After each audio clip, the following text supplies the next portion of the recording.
All right, welcome everybody.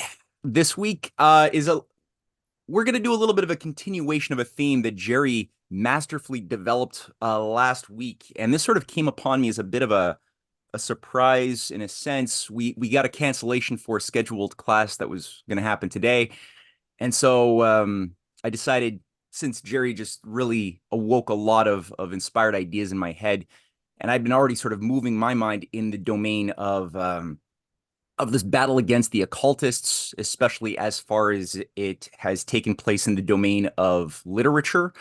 And many of these incredible literary figures like William Godwin, Mary Shelley, Percy Shelley, but of course, Edgar Allan Poe have been heavily on my mind. And when one looks at their stories, both fiction and nonfiction, their writings, as well as the personal roles and responsibilities these particular individuals took onto themselves in the course of their lifetimes, one appreciates a whole slew of rich discoveries and insights that would otherwise be missed if we were just reading the works of Shelley or Frankenstein or Godwin or Poe purely for entertainment's sake. Today, uh, my original plan was to, as was advertised, was to showcase a comparative evaluation of the method of thinking extolled by Sir Arthur Conan Doyle's Sherlock Holmes character and the 56 Sherlock Holmes stories, some larger, some smaller, in opposition to the mode of thinking expressed by Inspector Dupin, uh, a, a creation of Edgar Allan Poe's mind in the early 1840s, which largely served as a precursor, but which actually was in many ways plagiarized and then turned inside out by Doyle many decades later. And I'm still going to do a little bit of that, but it won't be so direct as I was planning. I especially yesterday as I was going through my thoughts, and there's going to be a series of essays published in the coming weeks dealing with this in various ways. So there's going to be a lot coming out. I realize that I don't want to skip steps, and a lot of the subtleties of that schism, which will bring in, by the way, when we either the whether the essay comes out first or whether I do another presentation down the line, specifically on this topic, it will bring in Jack the Ripper. It will bring in the Hermetic Order of the Golden Dawn. It's going to bring in some weird occult material that was going on in London in the 1880s, 1890s. Child trafficking stuff too. It's gonna get, it gets a little dark. Um, that Conan Doyle was a part of, directly. We will do that, and we could talk about that a little bit later on today, especially in the Q&A. But I figured before that, I wanted to set the stage about really what was Poe doing with these tales of ratiocination, as he called his not only his three famous detective stories. Poe was the inventor of the detective story. It didn't really exist before Poe did that. Um, but he also he made a point that it's not, he didn't call it detective stories. He called it tales of ratiocination. And there were other tales of ratiocination, which is basically the art of thinking, the art of mentation. And he saw his responsibilities as somebody who was a part of a patriotic intelligence movement.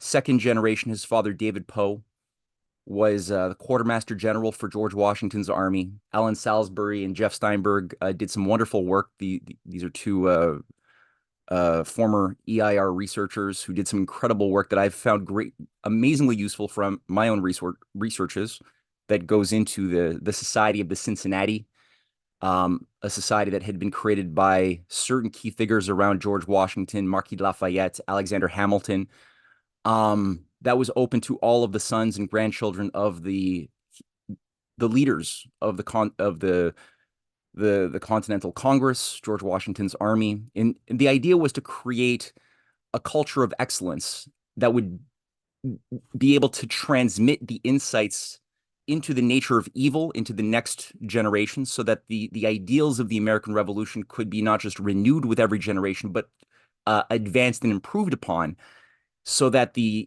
idea of the concept that all men are created equal, made in the image of a living, loving, reasonable creator at which is the source of the idea of the sovereign rights of every individual, that could be actualized at some point. It was understood that this was an important battle of 1776, but it was not the end game. The war was only just beginning, you could say. So Poe was stepping into this fight on the stage of history in a very self-conscious manner. He was associated with many other leading literary figures who were part of the exact same fight. And here where I include Washington Irving, an ambassador to Spain, as well as a leading literary figure who was part of this network, James Fenimore Cooper, who wrote many, many works that are just incredible and embedded with deep insight into the structure of evil, the structure of the occult takeover, or the efforts to have an occult takeover of America, and just the structure of oligarchical systems of control in general. One can read. I mean, Cynthia gave a wonderful class on James Fenimore Cooper last year, which maybe we'll link this in the description box. It's worth having this in mind when we look at Poe. But not just Poe. We're going to also look at the figure in this case of Ludwig van Beethoven. He unexpectedly came up yesterday in my research, and he played such an incredible role in my considerations for what this class was going to be that I had to do more than I was expecting about Ludwig van Beethoven. So here, let me do a little screen share and we'll get the party started.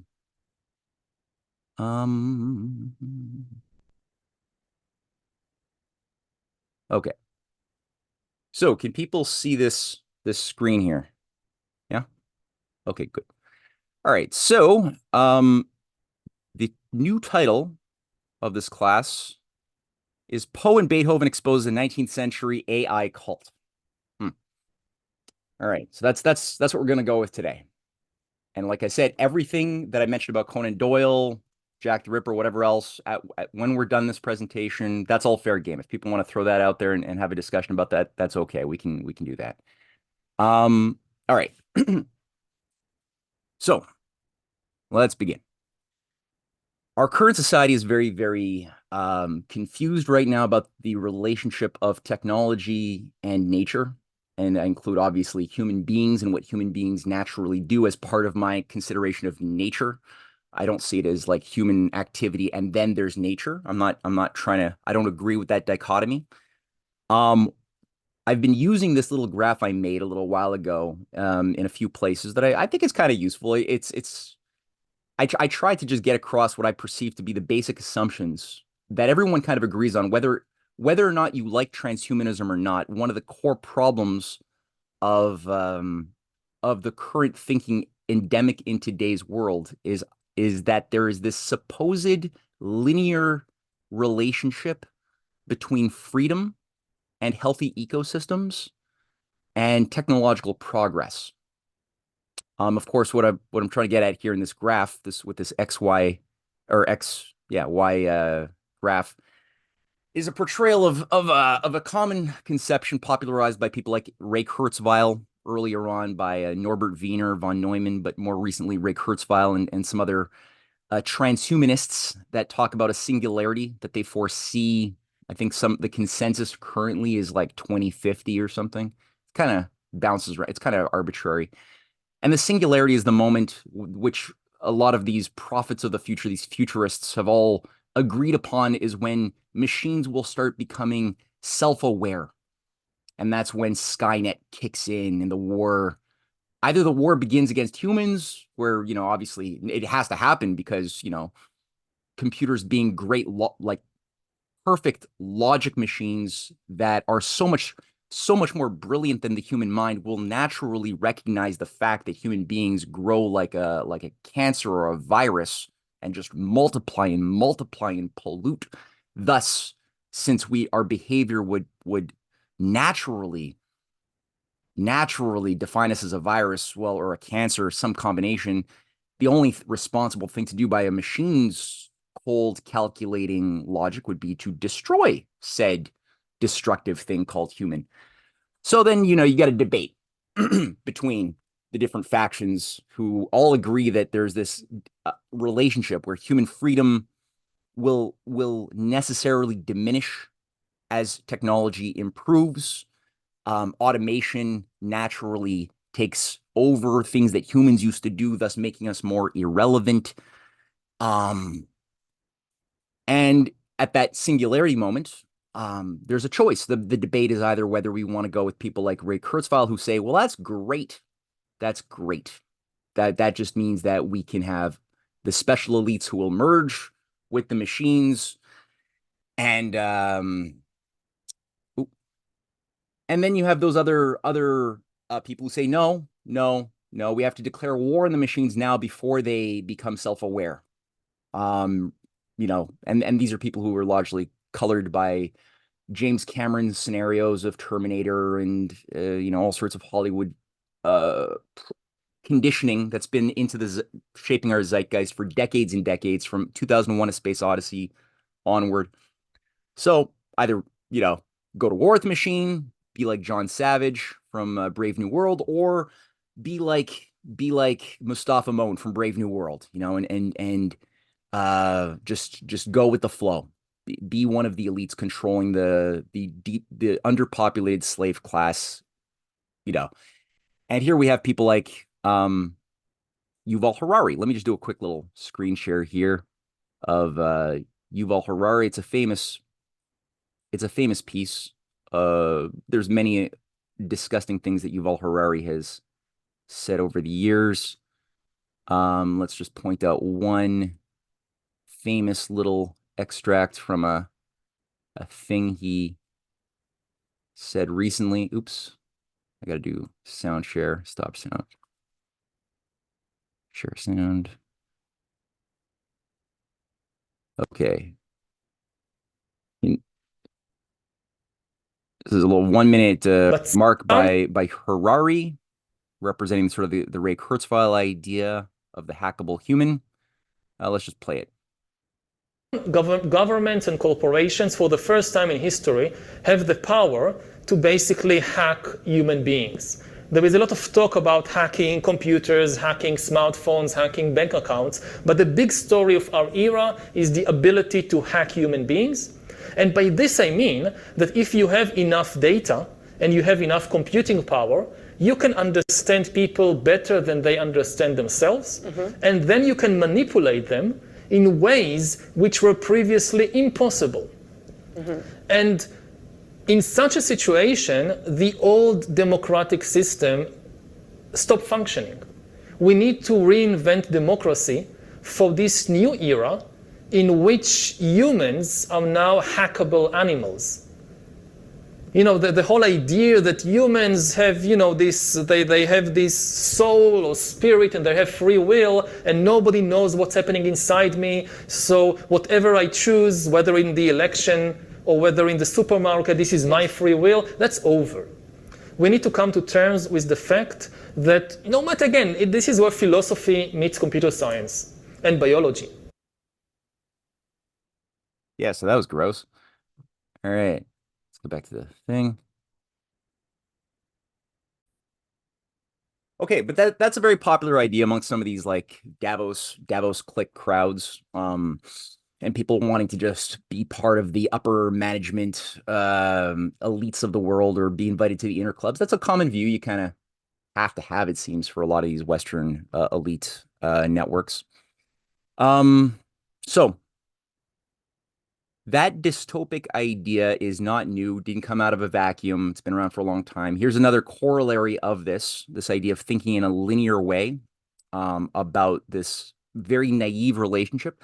Because there's a spark of truth here, right? As technology does progress, and as automation has moved, especially through the industrial civilization, there has been less need for human beings to physically do things, right? We don't have to work the type of 14-hour days as beasts of burden like our great-great-great-great-great-grandparents typically had to do, especially within feudalism. It was a terrible time of manual physical labor and high levels of ignorance, high infant mortality, low life expectancy, not such a great life back in the 14th, 15th century. The Industrial Revolution definitely created a condition where a lot of people didn't have to work those types of crazy hours.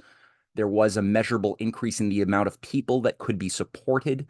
The average life expectancy, the decrease of infant mortality, these are all facts that did occur because of advancements of technology. But at the same time, you could say, okay, but technology did caused jobs to go away.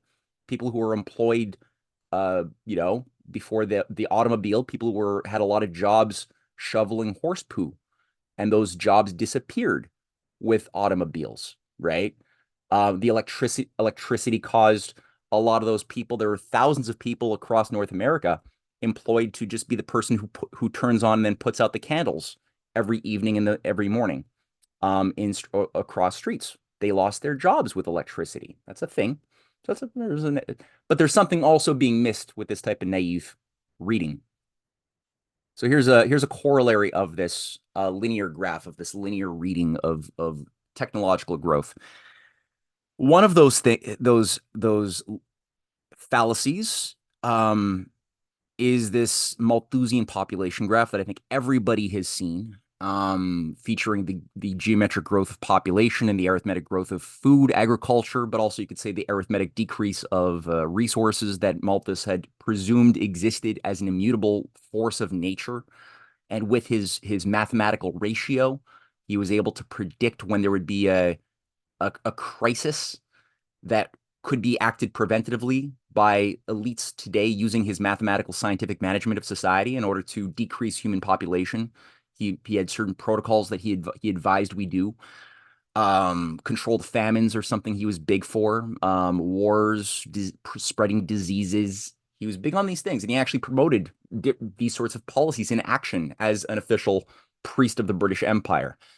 Charles Darwin, great 1798 cartoon by Scientific American. I really appreciate it. I think the artist was a little less critical than I am about this, but I think it's a very truthful, wonderful cartoon of Darwin in looking in a mirror with his Origins of Species, and then Thomas Malthus looking back in the mirror with his essays on the principle of population.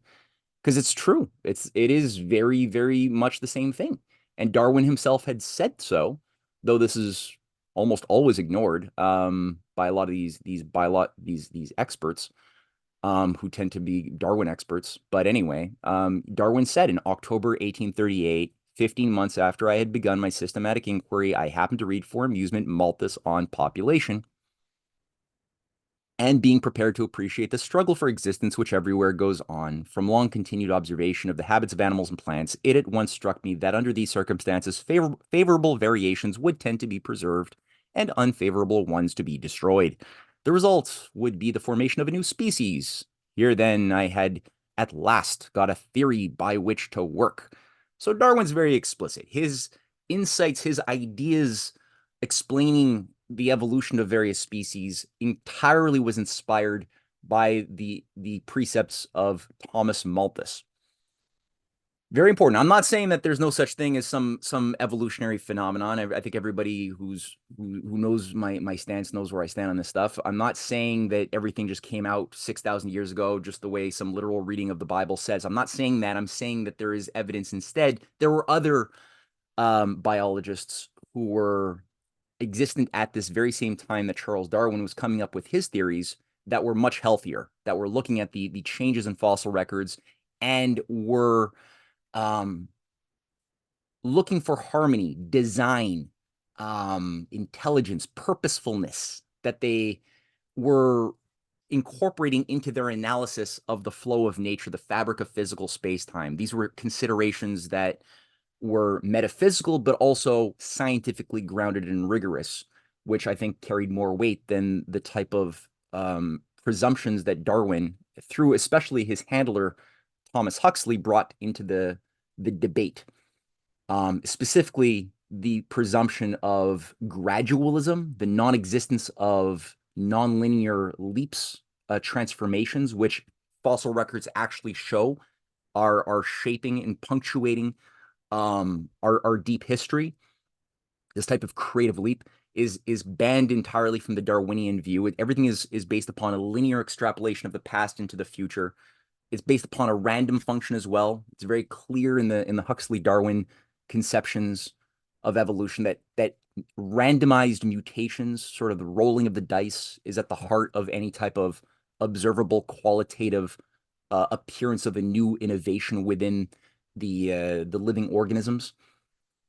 So, and there's other problems too, but these are just some of the big ones. But you can see why they would be very useful for imperialists who would wish to advance the idea that the British Empire's way of running the world is the only natural way of running the world. Because hey, look, we got Darwin proves it, and in fact, it's really just like the empire saying, hey, look, it's Malthus. Malthus. It proves Malthus proved scientifically the necessity of organizing society around might makes right. Um,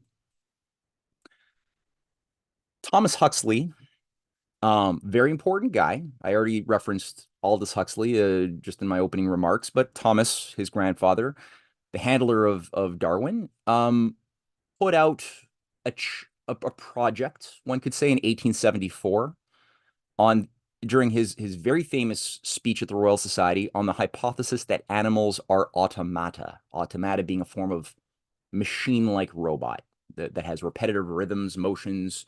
He could cast an illusion of being alive, but not really. There's nothing more than the sum total of the parts of a robot, the springs, the gears, the oil you put in, if you use oil or whatever you just can see. When you take a robot apart and put it back together again, it's not going to be any different. If you take a human apart or any living thing apart, you can't really put it back together. Although Dr. Frankenstein thought differently. So there's definitely a sleight of hand going on here. Thomas Huxley, so in this project, and I will just quote a little section of this larger speech that should be read in full. No evidence can be found for supposing that any state of consciousness is the cause of change in the motion of matter of the organism. The mind stands relegated to the body as the bell of the clock to the works, that is, works of the clock, and consciousness answers to the sound which the bell gives out when it is struck.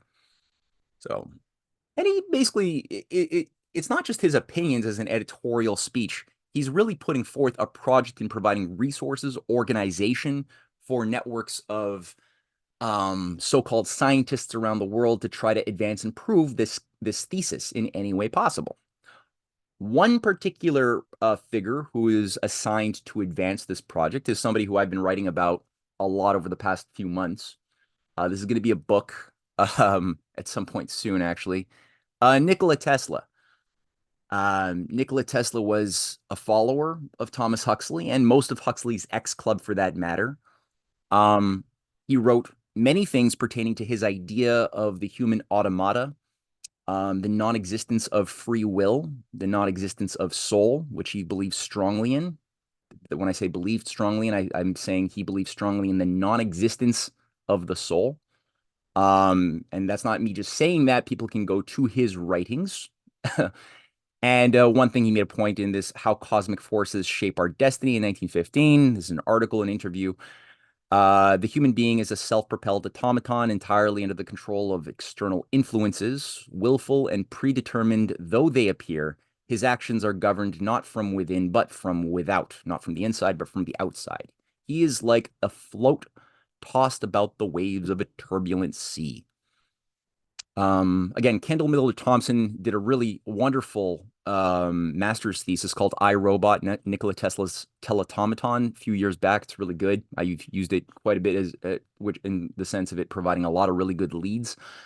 But he makes the point the group whose work Tesla seems to emulate and study most closely was the scientific naturalists, including Thomas Huxley, John Tyndall, William Kingdom, Clifford, and Herbert Spencer. Herbert Spencer being the founder of social Darwinism, who took Darwin's theories and applied them more literally to human social organization.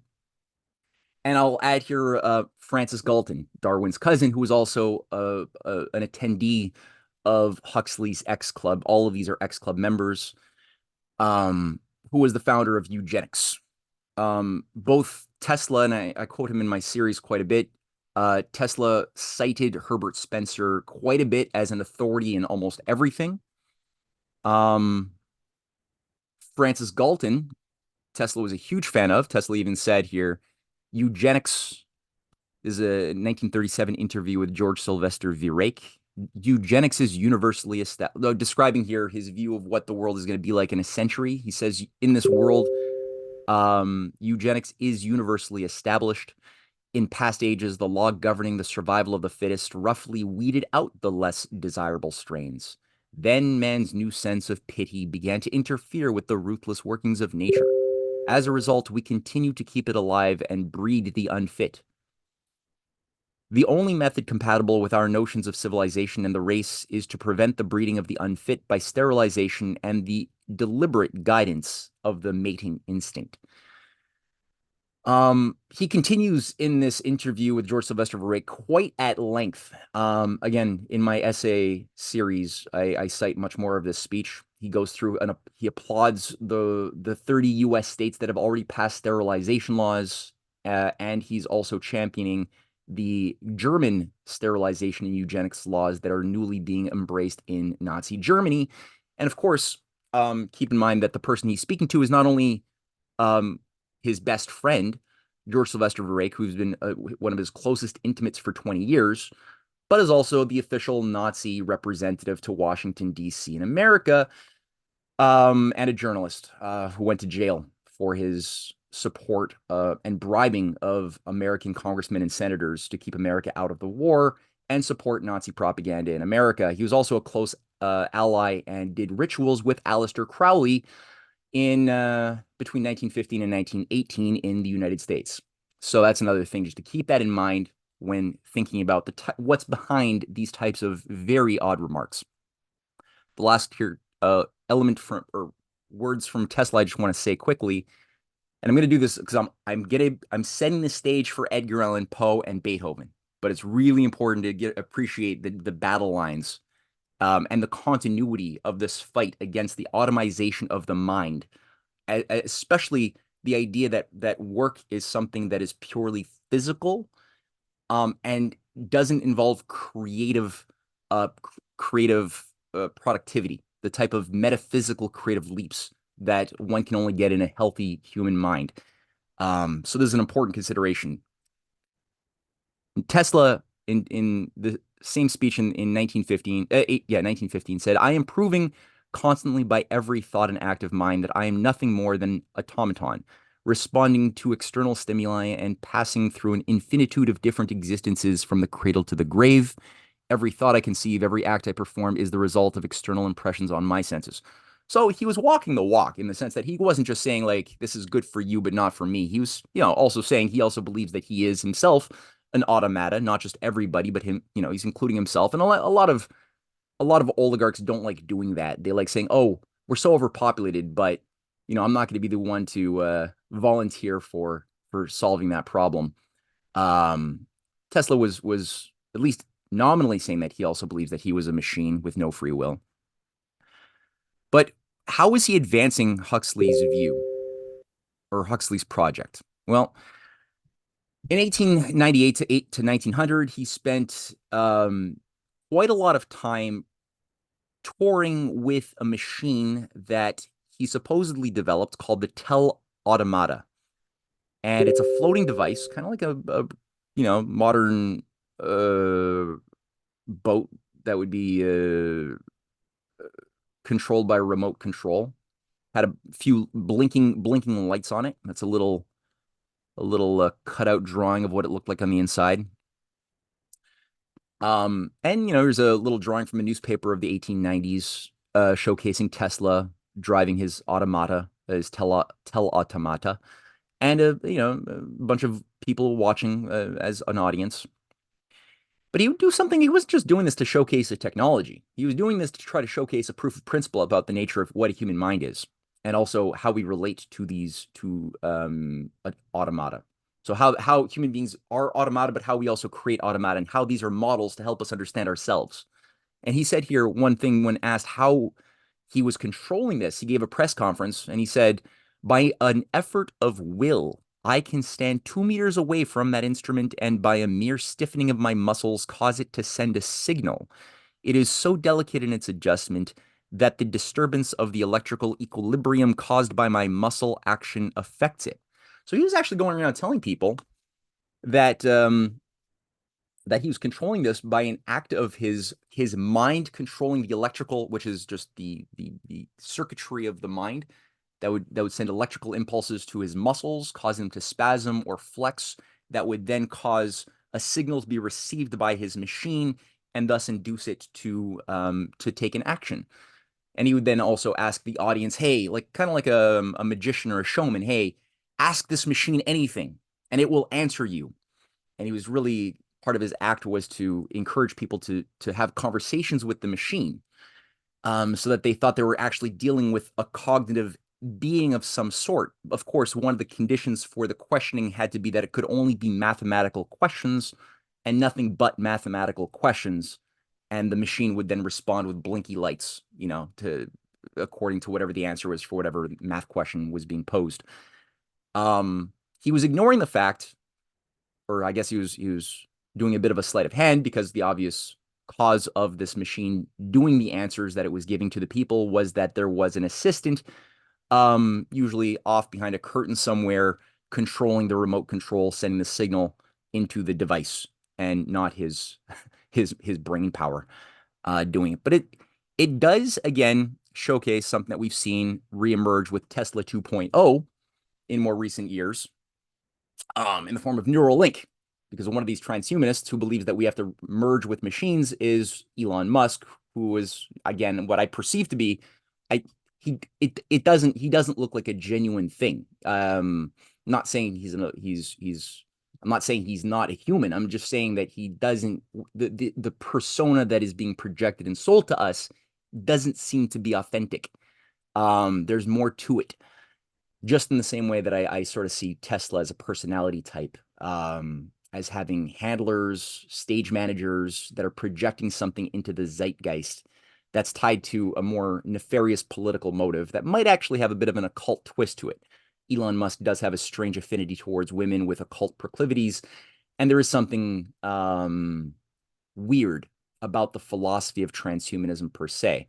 But he's of the view that we have to merge with machines in order to stay relevant. Otherwise, we will go extinct necessarily by AI and self-thinking machines. So hence Neuralink, brain implants, other things, CRISPR technology, or the manufacturing of mRNA products in his 3D printing companies, or his Tesla robot, his new Tesla robot, which is coming online apparently always very soon, but it doesn't really quite come out. That'll be controlled by the Neuralink. I'm going to have a little video I'm going to show in a second about that for those who don't know. But he gave a speech at a World Government Summit in Dubai saying, over time, I think we will probably see a closer merger of biological intelligence and digital intelligence.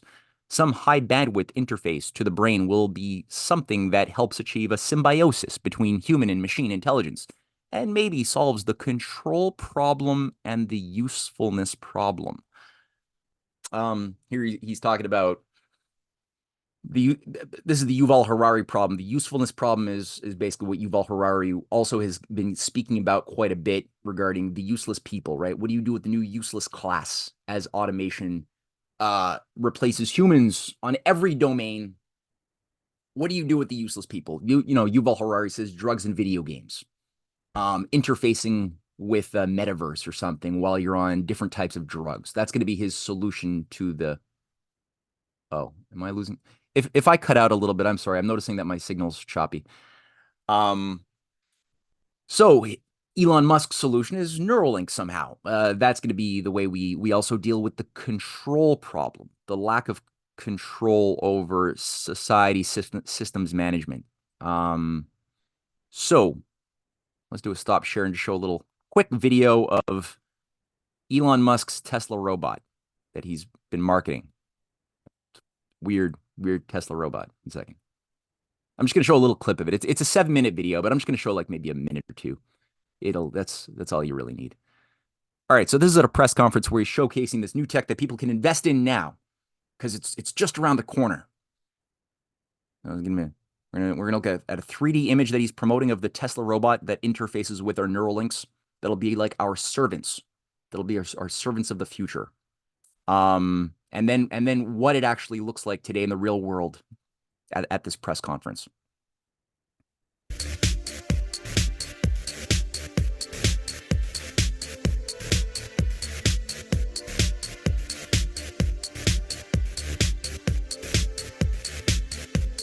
Pretty cool, eh? Pretty cool. All gonna have an automata slave. There it is, the press conference. we are.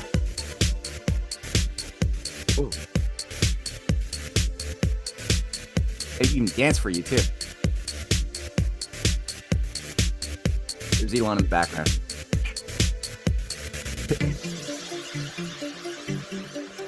Okay, we're gonna stop that right now, guys. All right, so that's the Tesla bot just around the corner. Invest now and get yours today. All right, let me just. I think that Elon was maybe a little bit embarrassed when he came out with the microphone, having to do the disclaimer saying that this is actually a guy in a suit, but it's coming. um, I don't know if Nikola Tesla were in his position, he'd probably try to maintain the idea that he's controlling it with his neck muscles or something. But all right, back to the show. Okay, so this, like I said, is not a new idea. This is all picking up something that was already a core fight well over a century ago. Actually, you know, the philosophical implications of having automata have been there and have been discussed for a long time. The nature of what is the mind-body relationship, what is the mind, what is consciousness, if human beings are able to create machines, what does that mean? Are we a type of machine? If so, does machine have soul? Maybe do we have no soul if we're a machine? Like, these are all things that have been discussed for a long time. It's not a new thing. So it's quick little sweep just to give people a little taste of just how this discussion has been going on for a long time. I mean, Da Vinci was already playing around with robots. You know, some of these have been built based on designs that have been found within his codices, his codex, his books that showcase various designs and concepts that he was inventing. One of them being a robot that he built up. That he probably did build it, and it's been rebuilt in more recent years, which has like moving arms, just a series of gears, kind of like a wind up thing.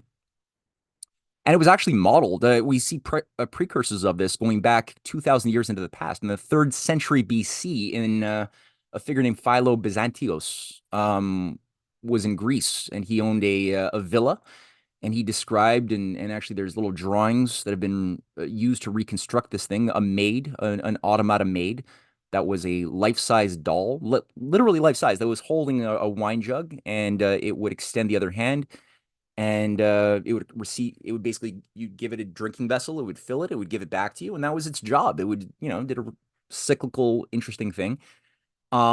But it wasn't alone. There were other signs within mythology too of the idea of the of Talos, which was created by Hephaestus to protect Crete.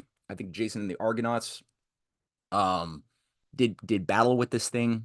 It was run by a fluid that wasn't blood. It was made out of bronze. It was a big thing that would like throw rocks at oncoming ships that would come out to attack Crete. On that issue, we had Archimedes, the claw of Archimedes, been described by many ancient historians and writers as a claw that Archimedes developed in defending Syracuse during the Second Punic War, and when Roman ships were getting too close, this claw would be deployed using a lot of gears to basically destroy the ships. Very effective. Archimedes had a whole slew of these defensive mechanisms, including like parabolic mirrors, apparently, that would also be combined with certain lenses to induce sort of like a concentration of light that would light the enemy ships on fire. A bunch of things that have largely been, you know, forgotten in many ways. But we also had this in Asia too. Well, you had Heron of Alexandria, who wrote a whole treatise on automatic theaters and pneumatics and mechanics in 85 AD. Going through all the puppet theater that utilize simple repetitive motions, automatic servants that would pour wine. Again, he was describing in China in 500 BC, you had King Shu, who was developing a whole network of engineers that would develop flying birds and wooden horses driven by springs and gears. In India as well, in the Gupta Renaissance period, you had cases of very elaborate automata. So it's not just a Western phenomenon. It's something that's been done across the board. We have the Antikythera mechanism that was discovered about a century ago. A super elaborate device found in the Mediterranean that would have been developed somewhere between 205 to 150 BC. They've reconstructed this thing. 37 bronze gears were involved that was tuned to the cycles of the known planets of the day, including, well, obviously the moon, but also the whatever known planets were there, Venus, Mars. It was tuned to all these things to be able to forecast with a very high degree of accuracy these types of planetary changes. So, I mean, very, very advanced calculating machines.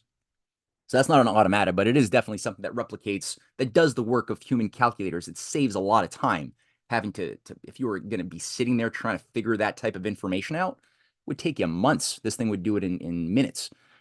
So again, automata typically have the property not just of entertainment, but of labor saving.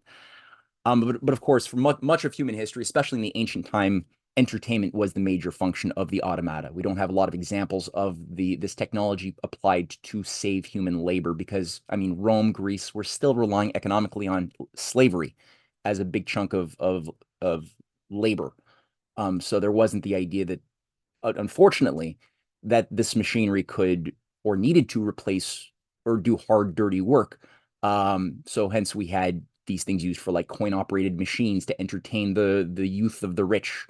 Or, more recently in the case of 1739, there's a famous engineer named Jacques Vaucanson who did hundreds of these incredibly elaborate things. Like the famous one is his duck, which is a gilded copper bird. It could sit, stand, splash around the water, quack, and even give the impression of eating food and digesting it. Got Pierre Jacques Dose. The French were really good at making these things. 1770s, he created 3 automata: the writer, the draftsman, and the musician. The draftsman is capable of producing 4 distinct pictures, while the writer dips his pen in the ink and can write as many as 40 letters. The magician's fingers actually play the organ, and the figure ends her performance with a bow, so gets up and bows. So again, very elaborate. You can only imagine 1770s, and the amount of intricacy involved with these automata is mind-bogglingly impressive. Really good stuff. Another one that's really famous. Edgar Allan Poe cites many of these in his work that we'll be looking at today, called Maelzel's Chess Player. Henry Maillardet did a very, very advanced automata in around 1799. It could draw 4 pictures. It could compose. Well, compose. I mean, the poems it was the same 4 poems, but it would write it out, and people would, pay money. They'd get their automata to write them a poem, and they'd walk away happy. Again, very impressive stuff. One I really love was commissioned by the Muslim revolutionary Tipu Sultan, a friend of the Continental Congress and George Washington, the son of Hyder Ali, who commissioned this really great automata, which was basically a tiger eating a British soldier, and it would growl.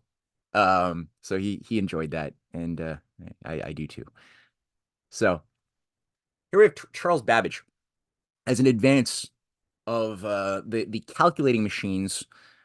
Charles Babbage was a British scientist. He developed a very advanced calculating machine that would be able to conduct solutions for the differential calculus. Very advanced calculations were being done by this thing in the 1818 period. He was inspired by specifically Gottfried Leibniz and Leibniz's work on the first advanced calculating machine. Actually, Leibniz himself got this from Kepler. Kepler had done some preliminary work on this, had developed a calculating machine years before Leibniz. Leibniz was inspired by this. Many of Leibniz's discoveries on the differential calculus actually came about as his accepting of the challenge that Johannes Kepler, the astrophysicist, had given to future mathematicians to solve certain problems regarding physical curvature. So in reality, we don't tend to ever find cases of constancy. Like you could draw a circle and it's always going to be the same distance, the perimeter from the center at every given moment, right? You could draw a straight line and imagine constant straightness. But in the physical reality of the created universe, there's no examples of that. Whether we're looking at a hanging chain, a rope bridge, the trajectory of a device you throw, making what appears to be a parabola, but it's not really a parabola, or an ellipse that planets move in. They're constantly changing speed, distance from their focus, the foci. At every moment, there's constant change. There's nothing that is the same at any given 2 seconds. So the mind of a creative scientist is thinking, well, how do I zero in on the universal variables that unite this thing that's always changing into something that my mind can wrap itself around, that gives value and usefulness, that allows me to foresee and act upon the future. That's what people like Kepler, like Leibniz were doing, and Leibniz developed the calculating machine. And again, making the point that it's not for entertainment, but that he understood that a machine could do the work of 100 men. So we could liberate slaves. We could uplift, give people a chance to develop their mind power when they're not working as beasts on a plantation by the application of a machine. And he writes, it is beneath the dignity of excellent men to waste their time in calculation when any peasant could do the work just as accurately with the aid of a machine. So making the point that the machine is to assist. It's not to replace us ultimately, but to assist us so that our minds could be used in more productive modes. One of Leibniz's core collaborators is this fellow Denis Papin, a Frenchman who was a student of Christian Huygens. Christian Huygens was another close collaborator and friend and mentor of Leibniz. Huygens was a Dutch scientist, did amazing discoveries in the domain of light and electromagnetism. Sorry. And he developed something known as the steam engine that would be applicable to for boats, basically, or anything. But the capture and the use of steam to create pressure. He developed the safety valve as well to give it more control, so that you could then apply it to do work. Now that's a picture of him with a bunch of angry workmen in England who destroy his machine. Here's another picture of his machine being destroyed. That's the earliest steam engine in 1708 or 1709. He ends up dying in 1712 under very mysterious circumstances. And again, he was inspired to do this based on his collaboration with Leibniz. Leibniz sent him designs of what a steam engine could be. He put it to work and solved the problems. Unfortunately, like I said, his work was destroyed. People saw that their jobs could be threatened and were deployed to wreck it. Pepin was very demoralized, but he went to London, where he thought he could trust certain people like Robert Boyle, who was one of the invisible college Rosicrucians at the time, who he occasionally would work under, and he thought that Robert Boyle was going to give support to his ideas. And unfortunately, when he went to London, he then died, and his designs and blueprints disappeared, and only showed up maybe 40 years later under a British author claiming ownership of the patents and the ideas. But that's a whole side note. So, all that to say, there's been a dampener fighting against a certain application of technology for a long time. Here's an automata that's going to play a big role in today's presentation, called the chess-playing Turk. This is currently in a Baltimore museum. There's several of these that have survived the years. There were hundreds of these that were built up in the 1820s and 1830s across Europe and especially the United States. And this is where our story kind of begins officially. So Edgar Allan Poe wrote a piece in 1836 called on Maelzel's Chess Player. And Maelzel's Chess Player basically debunked a presumption that this chess-playing Turk, which again was being toured for about a decade, between 1826 and 1836 across the United States, and there were many replicas made. And it had been actually toured, like I said, from 1770 in Europe first. But there was a presumption that this thing was actually a device that was created and could beat and defeat any human chess player, almost any human chess player. And there were ramifications, according to Maelzel, who was the inventor of this thing. Maelzel's a weird character I'm going to say quite a bit about him today. Poe, in his essay, writes, perhaps no exhibition of the kind has ever elicited so general attention as the chess player of Maelzel. Wherever seen, it has been an object of intense curiosity to all persons who think. Yet the question of its modus operandi is still undetermined. Nothing has been written on this topic which can be considered as decisive, and accordingly, we find everywhere men of mechanical genius, of great general acuteness and discriminative understanding, who make no scruple in pronouncing the automaton a pure machine, unconnected with human agency in its movements, and consequently beyond all comparison, the most astonishing of the inventions of mankind, and such it would undoubtedly be, were they right in their suppositions. So, yeah, I mean, if this thing actually does what Maelzel says and what everyone thinks it does, that would be the most incredible thing that humans had ever done. An actual, like, thinking machine that could, be. So, okay, we're going to go into his essay a little bit. We're going to look at, well, what this machine was doing. But first, a word on Maelzel.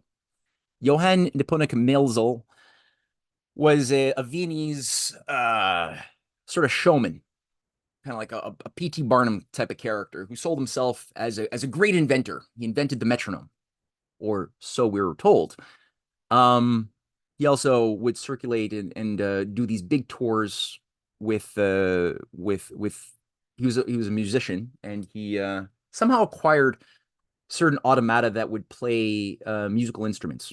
So one of them was called the panharmonicon. That was a famous one. He was touring with. People would pay money. They would watch the panharmonicon play music. They'd be happy. Not all that destructive necessarily.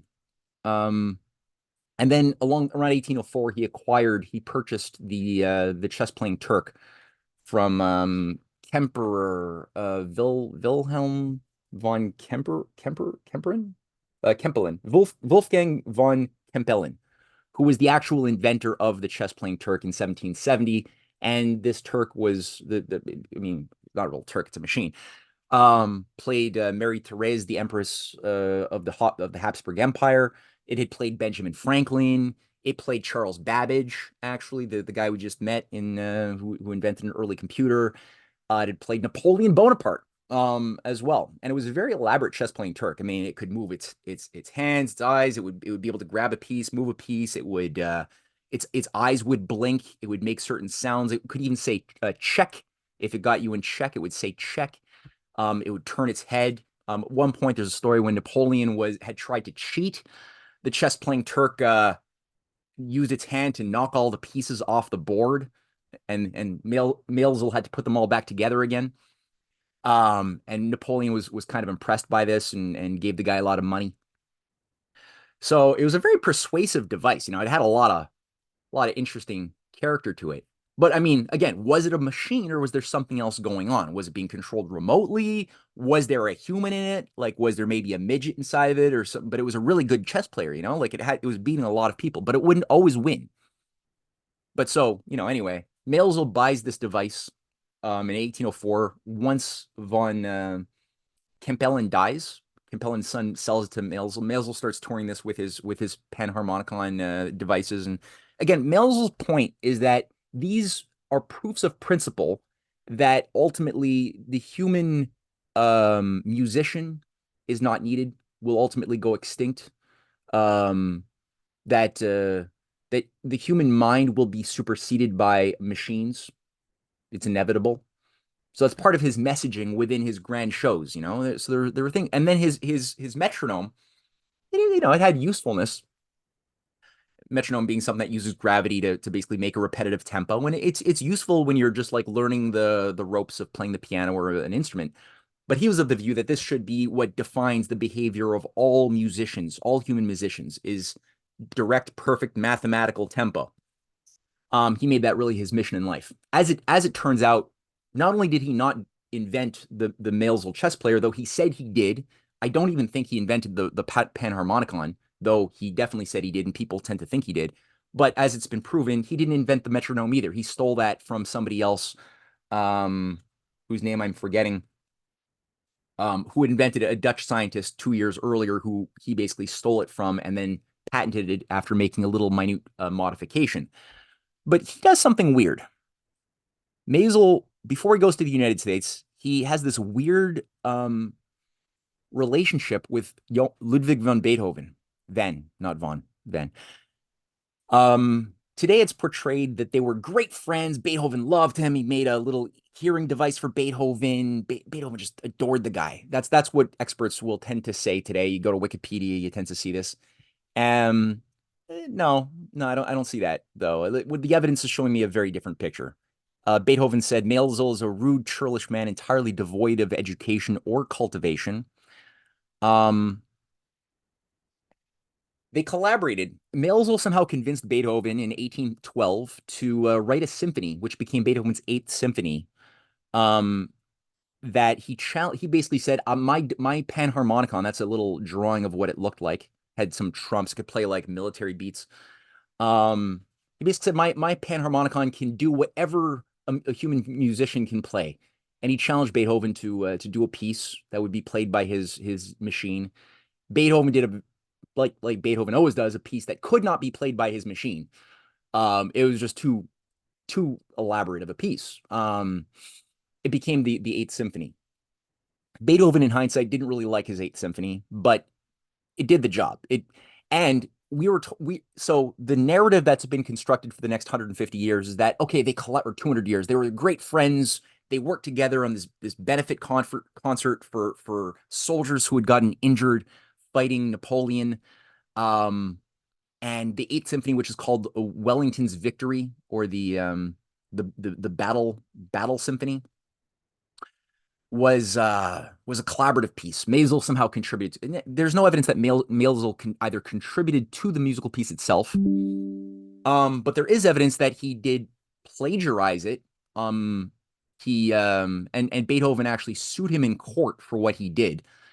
This is part of the deposition that Beethoven wrote to this court case, where he says here, the works that Herr Maelzel performs under the titles of Wellington's Battle of Vittoria and Battle Symphony are beyond all doubt spurious and mutilated. So basically, he's saying that Maelzel took the actual composition that Beethoven wrote, mutilated it so that a version of it could be performed by his machine, and then toured it without Beethoven's supervision.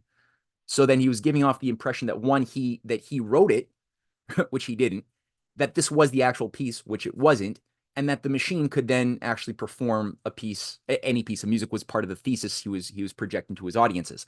So Beethoven is saying here, Herr Maelzel, before he left Vienna, declared that he was in possession of these works. That is the works of the Eighth Symphony, and showed various portions, which, however, as I've already proved, must be counterfeit.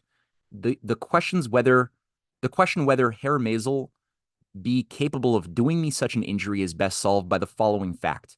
In the public papers, he named himself as sole giver of the concert on behalf of our wounded soldiers, whereas my works alone were performed there, and yet he made no allusion whatsoever to me.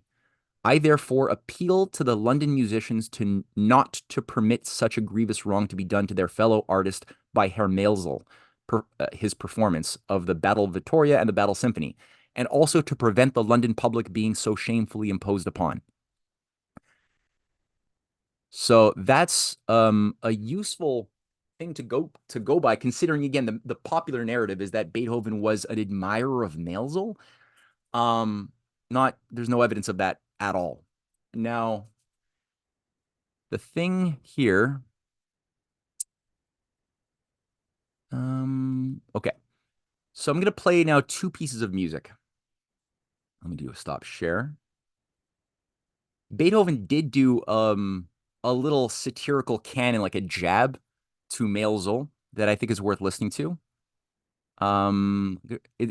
It's a really fun canon. And it actually plays into the Battle Symphony as well, which we'll also listen to a small excerpt from in a second.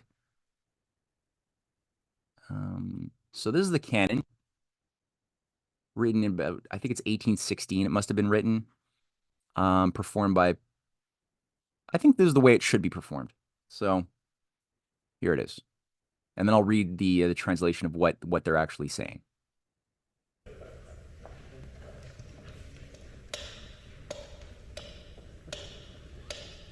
Metronome in action.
Okay. So basically what that meant was, I mean, there weren't too many words in this song here, but uh-oh.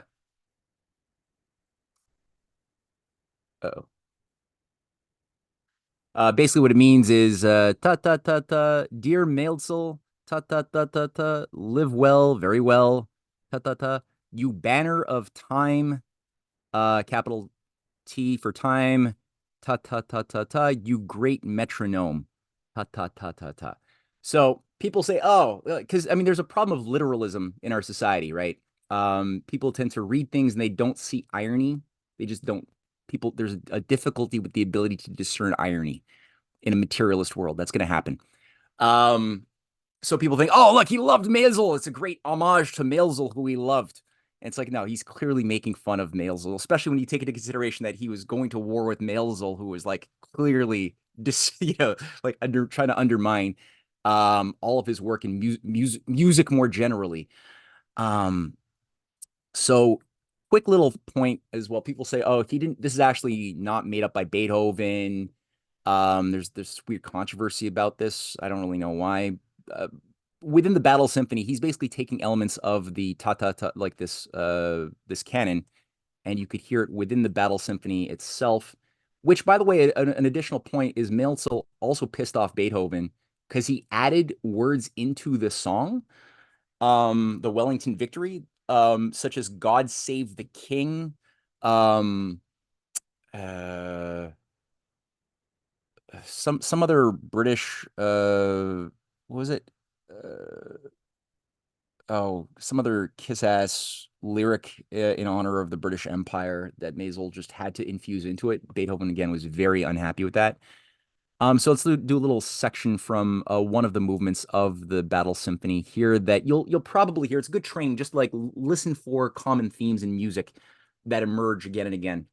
Because and you'll even get this as an exercise when you look for musicians separated by many years, even not living in the same lifetime, like Bach and Beethoven and Schubert. You'll find certain themes that Bach develops, that Beethoven develops further, that Mozart has also developed a little bit further, that then is picked up by Brahms and developed a bit further, like the royal theme. And it's fun to just listen to how you have a dialogue amongst different generations of musicians, where an idea is thrown out there and thrown and taken further. It's a fun exercise. So here's just one little tiny way of getting at just how this theme emerges earlier in this 1813 Battle Symphony.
Okay. So I really wanted to just do that just to get across, and it's nice to see. Oh, it's playing by itself. So it's just nice to see sometimes. I also like seeing the musicians that are smiling and laughing a little bit because you can see that when you've really thought about certain types of music, and musicians, they just think in a different way than somebody who's not a musician, and they can find like musical jokes and ironies more clearly. And you can see some of the people within that orchestra like laughing a little bit. And Beethoven is a funny guy. He's got like a sense of humor, and there's a lot of cross voices and ironies built into his music, which jumps out with the more you listen to some of these pieces. So that was enjoyable. And the question is, can a computer produce that? There's a lot of discussion today about how AI is going to replace musicians, replace artists, and certainly it can use logarithms to take and sort of cast a net and identify various styles that other human artists have done and just create compositions that are composites of different elements, musical or visual or whatever, that are somewhat persuasive, but there's also limitations to what it can do. And if you're not creative, if you've never had an experience of developing those higher creative faculties within the mind, and if we've been stuck thinking in a computer modality ourselves, then it will be impossible to see how that argument is not true. That that these computers cannot actually do not only what humans have done, but also do it better. So that's useful to keep in mind in terms of, can a Beethoven piece actually be, with all of its ironies, its humor, be its these elements, be ever replicated by a computer, including, can it be performed by a computer, right? Not just that can it be created, but can it be actually performed honestly by a computer? Here's an anomaly that struck me looking into this just over the last couple, like, day or two. Um, Forged letters. There's something weird that happened. So after acknowledging that Beethoven took Maelzel to court, that there was this huge scandal for years around this whole thing. Maelzel, keep in mind, was a plagiarist who stole his even the discovery of the metronome from a Dutch scientist.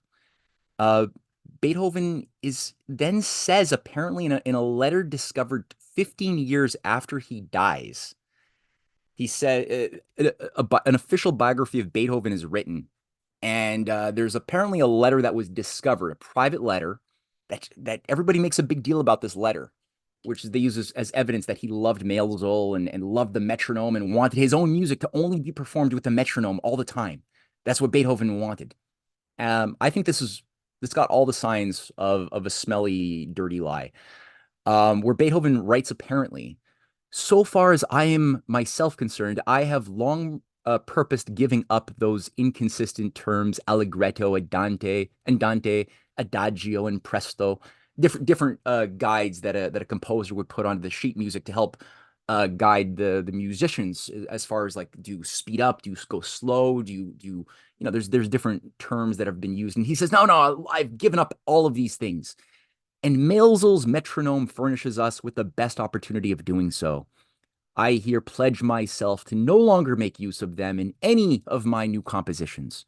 It is another question whether we can by this means attain the necessary universal use of the metronome. I scarcely think we shall. I make no doubt that we shall be loudly proclaimed as despots, but if the cause itself were to derive benefit from this, it would at least be better than to incur the reproach of feudalism. It's basically saying that not using the metronome is akin to feudalism. In our country, where music has become a national requirement and where the use of the metronome must be enjoined on every village schoolmaster, the best plan would be for Maelzel to endeavor to sell a certain number of metronomes by subscription at the present higher prices, and as soon as the number covers his expenses, he can sell the metronomes demanded by the national requirements at so cheap a rate that we may certainly anticipate their universal usage and circulation. Of course, some persons must take the lead in giving an impetus to the undertaking. You may safely rely on my doing what is in my power, and I shall be glad to hear what post you mean to assign to me in this affair. What the hell is he saying here? Like, this is insane. He's actually telling this dude von Maelzel in a private letter that he cares so much about Maelzel's making money, first of all, at charging higher prices than normal, which he supports that with the promise that maybe they'll get cheaper down the line, and everybody should universalize the use of metronomes by Maelzel specifically.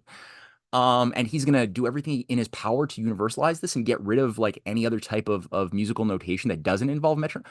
What? He just went to war with Maelzel. Like he called him a hack and a fraud. He also knows that Maelzel plagiarized the metronome. This is well known back in those days as well. So why is he writing this way? I mean, there's definitely something weird going on. Um, the point Cynthia brought up to me, and when I read this to her, she said, "Well, like if this was true, why did he just leave it in a private letter? If he believed so strongly in this, wouldn't he have said this elsewhere publicly? He never did any of the things he said he was going to do. He never spoke about this in any other place but this one private letter that was only discovered like 14 years after he died. Um, that's weird. The other thing that I think is also relevant is that Beethoven stated, sorry, I'm just pulling up here. One, sorry. Beethoven stated that I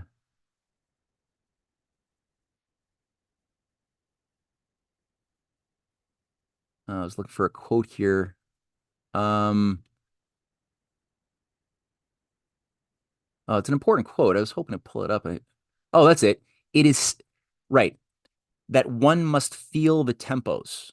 That he basically was commenting on the import on his views of using the metronome, and he said the use of the metronome is silly stuff. One must feel the tempos. So extremely important that that there's this evidence because he apparently wrote this loving letter of the metronome in Maelzel in 1817. And his later pieces clearly don't involve the use of the metronome. I've got one last piece by Beethoven I want to play just to give a sample of what that means, right? The metronome is a very mechanical thing. This is one of his later pieces, Opus 109. Oh, sorry, yeah. Piano Sonata number 30 in E major, performed by Claudio Arrau. I'm just gonna play. I'm not gonna play the whole 21 minutes. I'm just gonna play a minute or two just to get a sense of how a metronome would not work if you were trying to actually play this, or how disastrous it would sound if you were trying to use a metronome. Just here. So let's do a random sample here.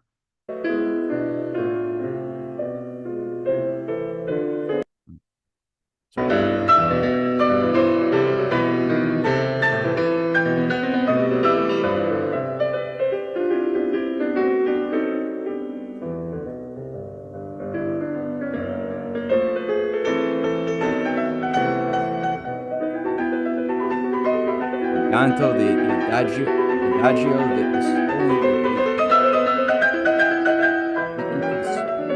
the tempo. This is not something that is mechanical. It's really a question of feeling.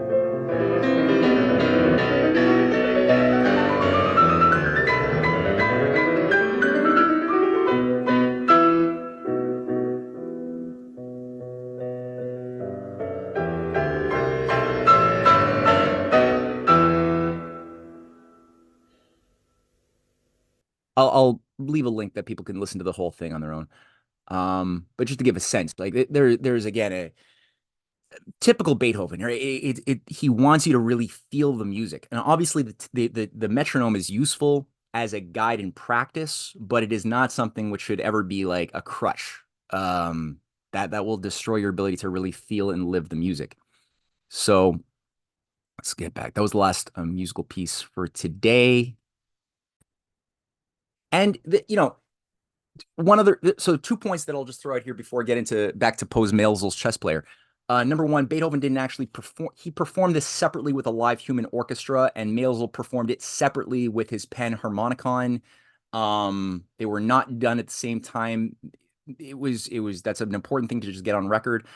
Number two, the forging of letters is not a new thing. When Edgar Allan Poe dies a very mysterious death in October of 1849, Um, his literary executor, who manages his first autobiography, or sorry, not auto, his first biography, is Rufus Griswold, who is his nemesis in life. Somehow, this guy Griswold has a ton of money, ends up becoming his literary executor, buys up all of Poe's letters and writings from his impoverished aunt, who somehow had control over this, burns most of it, and then is discovered years later to have had forged. This is after like the image of Poe as a macabre opium smoking, fiend, who's just obsessed with like sex. This image is now like baked into the national psyche and global consciousness. Decades later, it's proven that Griswold forged dozens of the letters that he then attributed to Poe and put into the biography to paint this image of Poe, which was completely dishonest. Griswold did that. He got like this is publicly acknowledged even by Poe scholars. They acknowledge that this is the case. So this is something that's been done for those types of creative, brilliant minds that have really posed a threat to the oligarchy's formula for global control. They can't erase the existence of a Beethoven or of a Mozart or of a Poe, but what they can do is control the narrative so that we don't actually get to understand the sublime soul that these people actually tapped into and cultivated within themselves. So that we just see, oh, Beethoven is an abusive control freak, egomaniac. Mozart is look, Hollywood has taught me that I've watched Amadeus, right? He's clearly a party animal, sex fiend, infantile ego.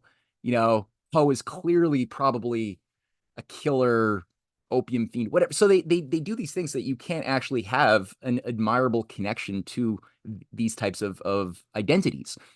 So back to Maelzel's chess player. Okay, so that's the chess player. Let's continue here. So Poe says here, arithmetic or algebraic calculations are from their very nature fixed and determinate. Certain data being given, certain results necessarily inevitably follow. These results have dependence upon nothing and are influenced by nothing but the data originally given, right? Garbage in, garbage out. And the question to be solved proceeds or should proceed to its final determination by a succession of unerring steps liable to no change and subject to no modification. This being the case, we can, without difficulty, conceive the possibility of so arranging a piece of mechanism that upon starting it in accordance with the data of the question to be solved, it should continue its movements regularly, progressively, and undeviatingly towards the required solution, since these movements, however complex, are never imagined to be otherwise than finite and determinate. So basically, basic observation here, any type of machine learning is utilizing a type of logic that flows from one precept to the other through basic, symbolic logic. And you could just linearly extend one conclusion to the next to just build the edifice and solve whatever basic problem is being set out to solve, or to do whatever thing the machine is assigned to do using certain program. He says here, but the case is widely different with the chess player. With him, there is no determinate progression. No one move in chess necessarily follows upon any other. From no particular disposition of the men at one period of a game can we predict their disposition at a different period. Because the thing is playing against human beings, right? And no human being is necessarily going to feel the same way at the beginning as they did at the end. If it was one machine playing another machine, you could say that would be different. But in this case, the machine that the Maelzel's chess player is dealing with all sorts of nonlinear variables that are not predeterministic.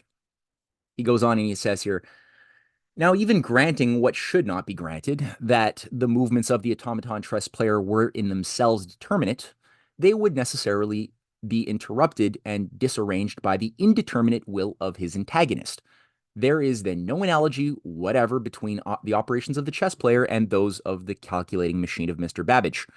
And if we choose to call the former a pure machine, then we must be prepared to admit that it is, beyond all comparison, the most wonderful of the inventions of mankind.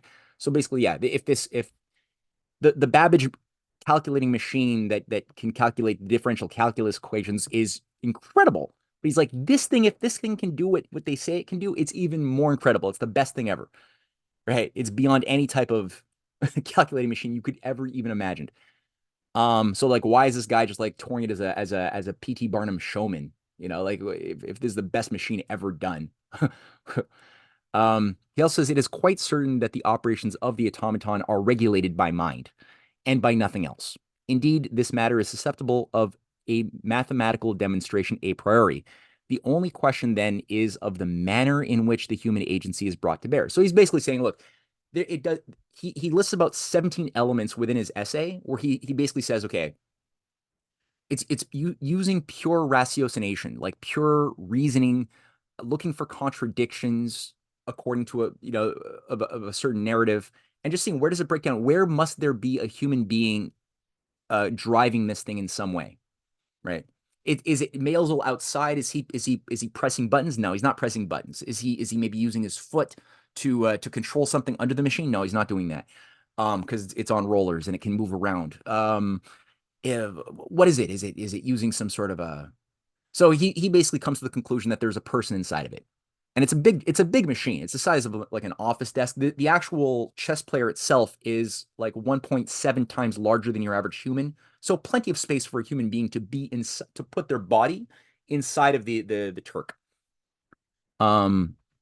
He describes here its actions. I already kind of went through that, so I don't have to read that. And basically here to skip some steps, he this is what Poe designs and concludes that it must involve a person because Maelzel is also opening up the three doors, for the audience to see all of the gears and gizmos. It looks very impressive. Things are moving. And he'll open up always one door, close it. He'll open another door, close it, then open a third door, close it, and you just as prove there's nobody in there. It's just gears of a machine. And Poe's like, well, look, if he really ever cared, he would just open up all three doors at the same time. He never does that. There's the gears don't seem to do anything. He makes a point. He's like, look, the gears don't seem to be necessarily connected to the operation of the machine. When he spins the what do you call it, the wind up thing, Poe makes the point he doesn't spin it long enough to create enough tension for the machine to play out. In the amount of time it often plays out, 2-3 hours sometimes. So he's like, look, there must be a dude inside of this big ass machine. And that's actually the case. That's totally what it is. But it was fooling people for like 50 years, no, 80 years from 1770 until Poe writes this thing in 1836 somehow. And other people had hypothesized it, but nobody actually proved it. It fooled a lot of people. So it was influential. And Poe's making the point. Okay, so this is debunked. At this point, Maelzel's chess player, people don't believe it anymore. Maelzel dies in 1838, and now it gets a bit weird because Poe's personal physician ends up buying the Turk and ends up touring it after Poe is dead. It's weird. And then puts it in a museum where people can still pay to go and see the Turk, and the museum ends up burning down. And anyway, it's a weird thing. There's definitely weird stuff that people have to look at down the line. But it blows up this whole artificial intelligence project so quite well. So it takes a while for Thomas Huxley and Darwin and Galton and their Tesla project to start reviving this thesis down the line. Poe, though, makes a point in an editorial around this very same time describing his idea of what is the role of artists, of literary figures, and whether you're looking at his Imp of the Perverse, which again Cynthia did an amazing class on Poe's Imp of the Perverse, getting to the psychology of the sick, self-deluded oligarchical mindset, or The Fall of the House of Usher, or Imp of the Perverse, like I said that already, or Mask of the Red Death, or not Charlie Wilson. Yeah, there's a few. Black Cat is another one. He's looking at the nature of a sick mind, what it does when the mind self-deludes and acts according to an ignorance of itself and its own nature, and creates perverted assumptions of what our purpose is. So there's all sorts of ways we can become sick, schismed with ourselves, and then carry out atrocities that ultimately destroy ourselves as well as those we care about. And he's also showcasing what a healthy mind is doing too, which he does in his Tales of Ratiocination. And he says here that there are few persons who have not at some period of their lives amused themselves in retracing the steps by which particular conclusions of their own minds have been attained. The occupation is often full of interest, and he who attempts it for the first time is astonished by the apparently illimitable goal. So we are amazed by what our mind can do when we just take the time to just retrace what our mind was doing when it solved a problem. And then that the object, what was formerly purely a subjective experience of solving a problem, working through paradoxes, right? And then getting a eureka experience that, aha, I figured it out. When we, in hindsight, use memory to retrace the steps, it takes on another objective character. We're thinking upon our own mind subjectively, but it's now an objective thing too. So it's becoming an object of investigation, the creative process itself of a nonlinear change, right? Where we went from ignorance of something to knowledge of something. That process using this self-reflectivity becomes something that we can then get a better understanding of. Think about what our mind was doing when it was in a healthy state. What were the associated emotions we were feeling during and then after that process? And then we can think about getting better at doing that. Now, that if you're going to have a society with citizens that are capable of seeing behind the surface of things and defending the ideals of the Constitution, you have to have a society of reason, that creative reason, not logic. Now, Maelzel chess player becomes the inaugural story of his three murders on the Rue Morgue. The three tales of the Inspector Dupin and his assistant, which Sherlock Conan Doyle later on plagiarizes in his works 40 years later. The first one being the murder on the Rue Morgue in 1841, the murder of Marie Roget in 1842, and the Purloined Letter. I'm going to cite a few elements from the Purloined Letter just to get a sense of this in action. So how is he training the mind of the citizens of America, as well as for all time and around the world? He describes here the story of Inspector Dupin, who's in France. The French prefect comes to him and has a problem where there's a high value client who has some sort of a threat because there's compromising material in some letters that have been acquired by a personality who is known to Inspector Dupin and is bribing this political figure who has commissioned the French police to figure out where this letter is in they know it's in this person's apartment somewhere, and they have to acquire it. They have to find it, and they can't do it. They're really having a bad time. And if they go public, this has huge political ramifications. So Dupin basically says, okay, I'll accept your challenge. They offer him money, and he says, okay, I'll accept your challenge. He goes, spends a few days. Few days pass. The inspector comes by. He basically says, here's the letter. I have it. And the inspector's super happy, gives him the money, then leaves. And that's sort of how the story begins. And his assistant, who's kind of like a Watson type of character, who's the narrator of the stories, is like, how did you do that? You had the entire police agency trying to solve the problem and nobody could do it. How did you do it?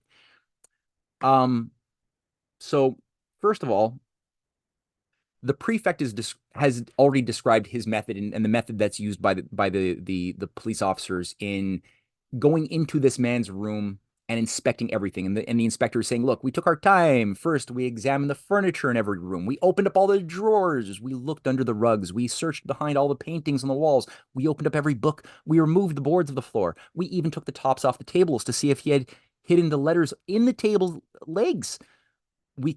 But we cannot find it. What do you advise us we do?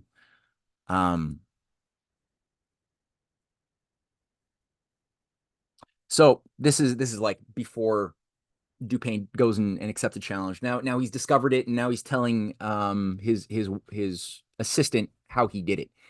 And then he describes why they failed. So he says that the prefect and his cohort failed so frequently, first by default of this identification, and secondly by the ill-admeasurement, or rather through non-admeasurement of the intellect with which they are engaged. They consider only their own ideas of ingenuity, and in searching for anything hidden, advert only to the modes in which they would have hidden it. They are right in this much, that their own ingenuity is a faithful representative of that of the mass. But when the cunning of the individual felon is diverse in character from their own, the felon foils them, of course. This always happens when it is above their own, and very usually when it is below. They have no variation of principle in their investigations. At best, when urged by some unusual emergency, by some extraordinary reward, they extend or exaggerate their old modes of practice without touching their principles. So without investigating their own core axioms, they will just do more of their logical rigor. But it's useless when you're confronting somebody who's thinking on a higher level than you. And then he says here, look, I know him well.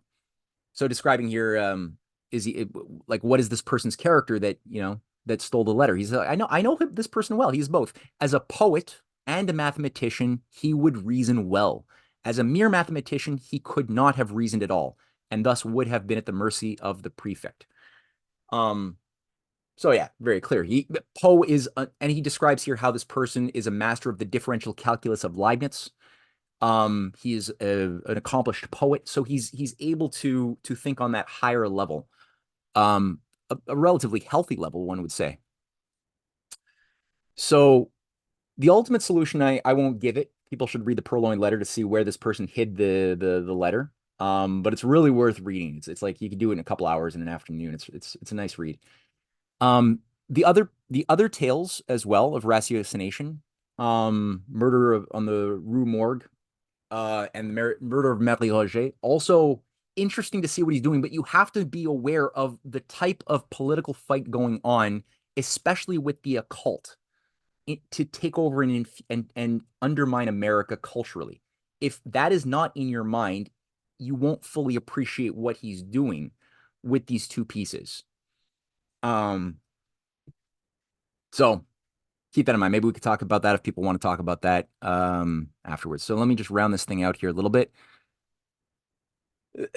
What's happening? Poe's primary nemesis in America, he as well as James Fenimore Cooper and others are at war, as was Mary Shelley and Godwin earlier, with a mystical cult subversion of the culture, of the powers of natural human creative reasoning that was being infused at the time, especially in the 1830s, into the United States through what are known as the Transcendentalists. This is a new movement largely founded by Ralph Waldo Emerson, and the New England Transcendentalists were people who, I mean, people know of Henry David Thoreau. There's a Nathaniel Hawthorne. There's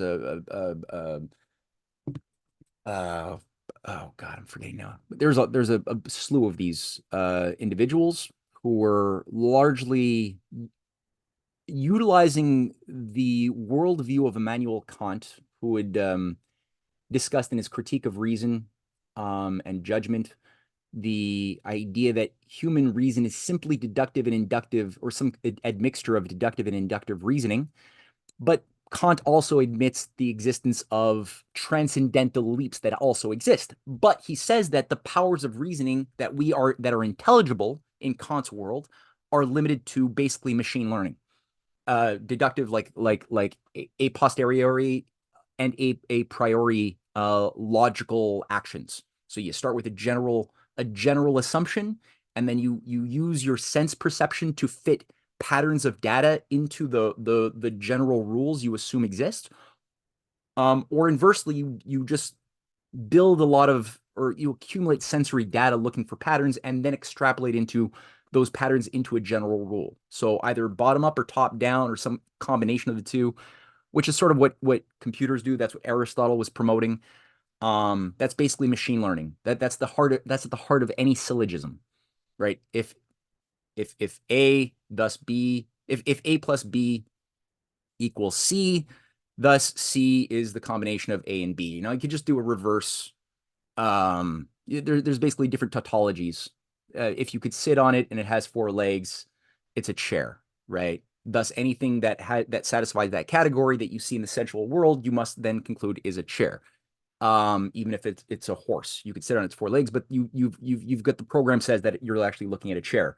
Or human beings multiply geometrically, as does cancer cells, so humans must be a cancer, right? It's that type of baby lala logic, but it's a good way to like do a magic trick or a Delphic sort of illusion, right? Where you get people to think that the false is the opposite than what it is, and the true is false. Sophistry. So basically, these were followers of Kant who believed in the precepts of Kant, and they also believed that, as Kant said, there is this transcendental quality which is intrinsically unknowable. It's intrinsically beyond human reasoning to access what that transcendental thing is.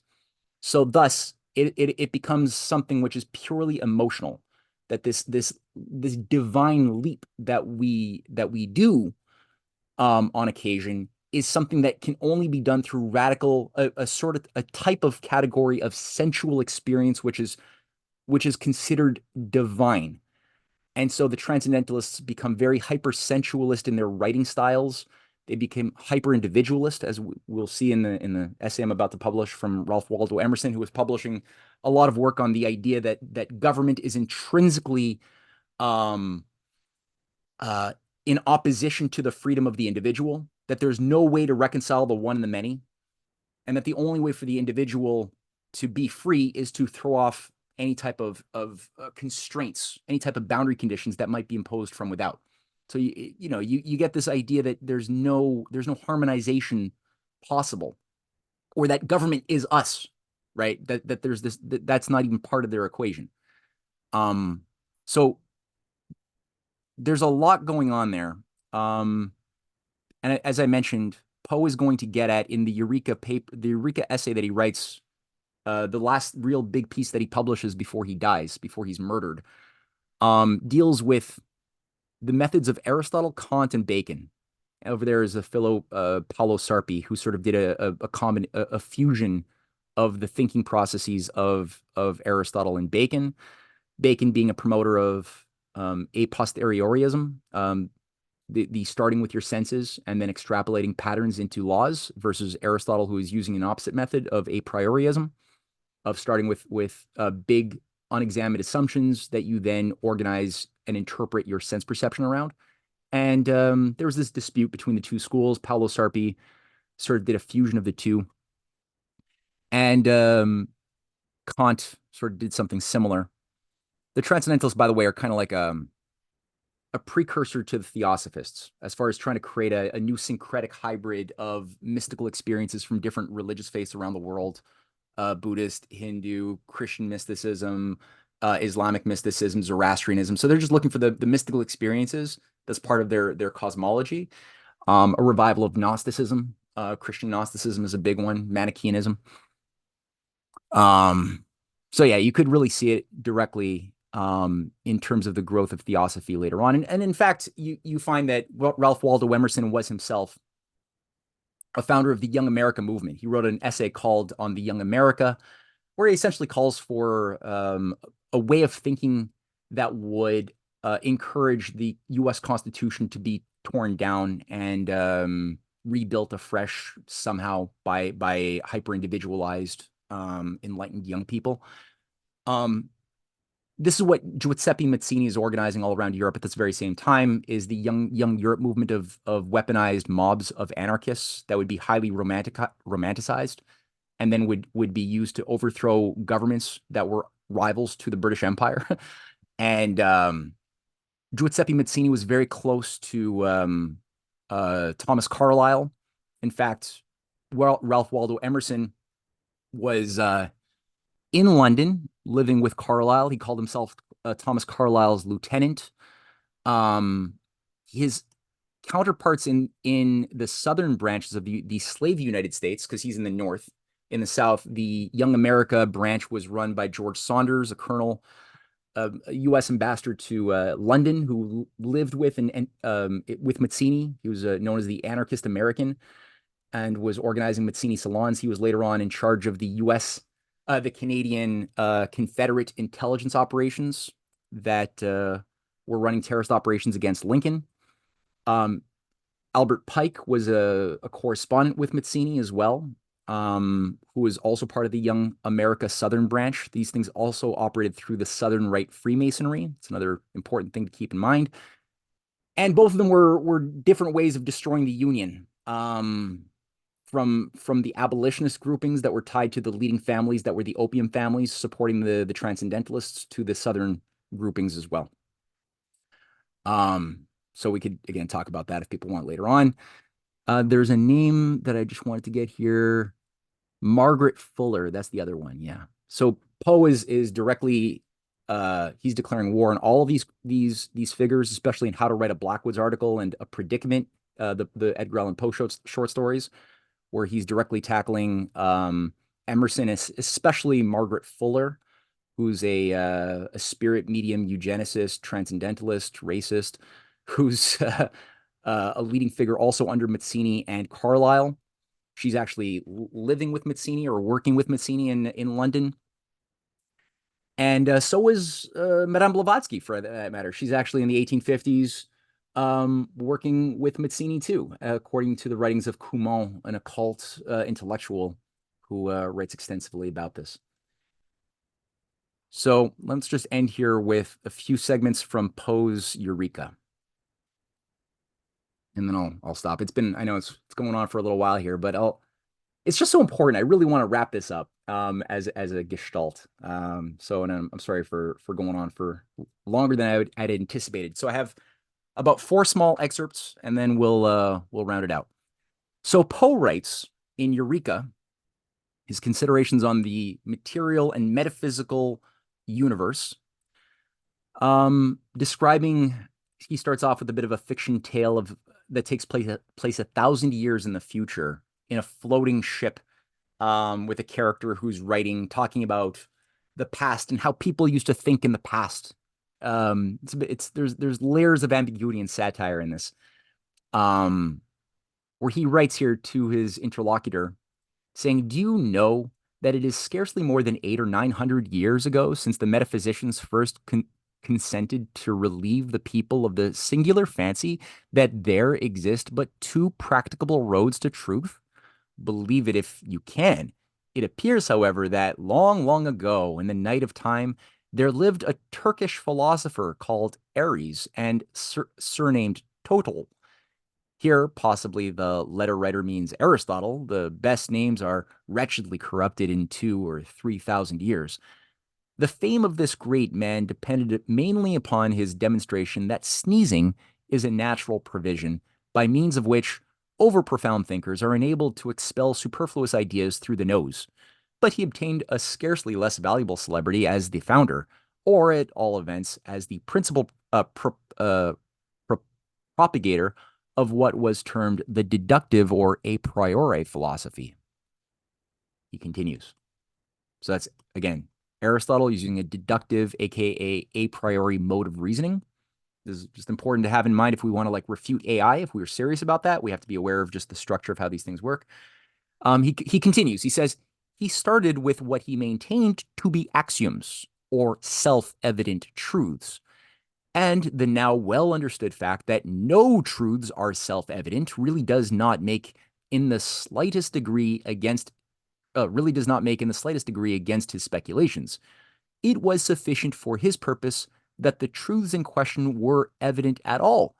From axioms, he proceeded logically to results. His most illustrious disciples were one Euclid, a geometrician, meaning Euclid, and one Kant, a Dutchman. The originator of that species of transcendentalism, which, with the change merely of a C for a K, now bears his peculiar name. So he's correctly identifying that Kant is actually at the heart of what appears to be an anti-Kantian philosophy, the transcendentalists. It's a reaction to a straw man, because Kant created a straw man by acting like he just defined what healthy human reason is in his critiques of judgment and reason and his metaphysics. So he established, in opposition to the real creative thinkers like Schiller and Beethoven, who loved Schiller and Lessing, in opposition to them, Kant said, no, I am the authority. I'm going to define what is a healthy human reasoning process. And then he makes a scarecrow that then becomes the basis of a reaction against the said scarecrow in the form of the what seems to be spiritualist movement of the transcendentalist. Because they're like, I don't want to be captured by that type of shackles of logic. It's soul killing. True, that's true. But then why go to the opposite? Maybe you're just thinking about it wrong.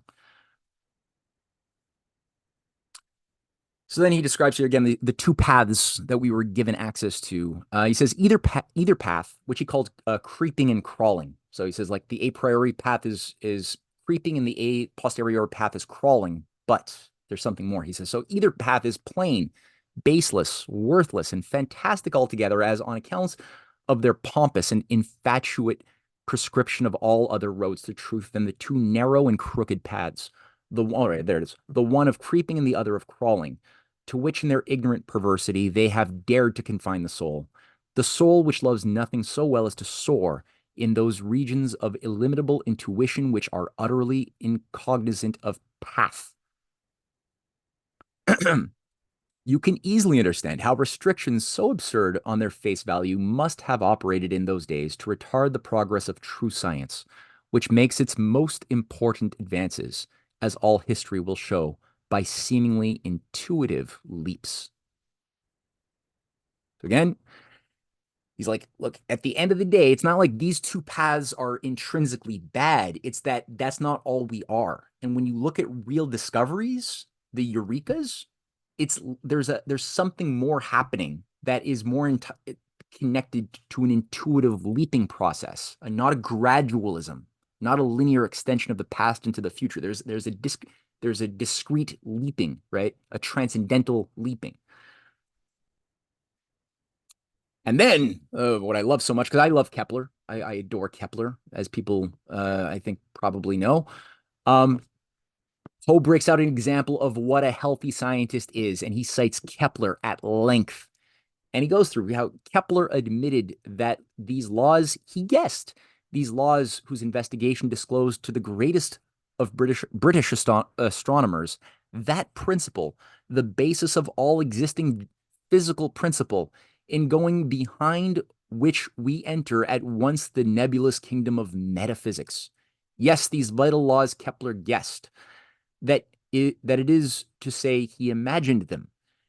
Had he been asked to point out either the deductive or inductive route by which he attained them, his reply might have been, I know nothing about routes, but I do know the machinery of the universe. Here it is. I grasped it with my soul. I reached it through mere dint of intuition. And he actually goes on quite further, describing this beautiful quality of Kepler, which isn't really guessing per se. Guessing, I mean, there's a problem with the human language. Kepler spent decades of his life mastering everything knowable in the existent body of knowledge, but then nothing within the existent body of knowledge would account for what he did when he made his discovery. The discovery was part of a passionate pursuit to resolve a dissonance, a paradox, right? Which did involve a certain type of guess, like a certain type of like, I have to imagine what it is, because there's no precedent of what anybody before me has ever done to make this discovery of what became his three laws of universal planetary motion, which have application still. They're amongst the few classical physics elements or discoveries that have useful application in the quantum domain to this very day. And the third law is what I find the most beautiful law, which is also what Kepler devoted his life to getting at. The reason why he discovered his first and second laws was to get at the third law, which was the musical law, that at once proving that every planet moves not on a perfect circle which would thus imply constancy, right? A constant distance from a center of focus, constant motion. It would also force the creation of unnecessary mechanisms like equants or epicycles, cycles within cycles, which the planet would be moving around, to account for why there are things like the retrograde motion of Mars, right? Because the reality is that there's not a constancy. There's not a perfect mechanical tempo in the positions of the planets when you look at them, night to night or year to year or century to century. There's an inconsistency due to the fact that the universe is not perfectly abstract geometry. There's physical principles. And so Kepler had to prove that, number one, it's not circles, but rather ellipses that account for the retrograde motion of Mars and other planets, but also that there's thus certain consequences that follow, which is, number one, an equal area, equal time constancy. So there's a time-space relationship there, that as a planet sweeps out a sort of area, within a given period of time on two different parts within the elliptical circuit of an orbit, that there will be the same amount of time will cause the exact same amount of area swept out. There's that time-space relationship. Even though every single moment of speed and distance is always changing at every infinitesimal moment. That's important. But the third thing, though, is that once you know that, now you have a new body of knowledge to reevaluate what's going on when you're thinking about such questions as, why are the planets located where they are, arranged where we find them, instead of some other imagined configuration that could be possible? Why is it that we find them not in those other configurations, but in the way we do? Which is where Kepler came up with the insight that when you look at the aphelion and perihelial motions and distances of each of the planets, you find a beautiful musicality, that there are musical proportions, which are both organized by the soft and hard scales. You'll find something really interesting. So anyway, he writes the Harmonies of the World in 1619, documenting how he made his discovery. And that's just a quick model of a very, very simplified but truthful model of the different planetary arrangements from aphelial and perihelial motions. Aphelial being the furthest, and the perihelial the closest distance of each planet from the sun, and sometimes where there's a greater eccentricity, like a greater, a more extreme type of ellipse, or an ellipse that's closer to a circle, which is a lower eccentricity. You'll find that the difference of the slowest and fastest is going to be more or less accordingly, and thus the boundary conditions of music of let's say the Earth, which is mi and fa, which is relatively small of a boundary condition, and every infinite other possible sound will be contained within those two boundary conditions. Whereas, let's say Mercury, which has a very wide eccentricity, there's a big difference between the slowest and fastest motion. There you have like more than an octave of change. But that is very useful, and it generated his third planetary law of motion. So again, this is the eureka that Kepler had, that Poe zeroed in on, that solves the problem that no computer could have ever have done what Kepler had done. And at the end of the day, we have a lot to thank that Poe has bought the world a lot of time by debunking these really occult freaks that wanted to try to obscure and destroy the flow and cultivation of natural, healthy, integrated human minds. That is a precondition for creating a society of citizens capable of thinking and reasoning for themselves, instead of a society of subjects that need to be lorded over by zoo masters. So that's pretty much the gestalt for today. I went through a lot, but we've got time for a little bit of Q&A. If people have any thoughts they want to toss out there, or questions, go for it. Okay, Chris, first one that I've seen here. Chris, I haven't been paying attention at all. Chris says, yeah, hey, Chris, what's going on? Hey, what's up, Matt? Great talk. Huge subject. Thanks for bringing up Poe. He's pivotal, I think. I don't think he's given anywhere near enough credit.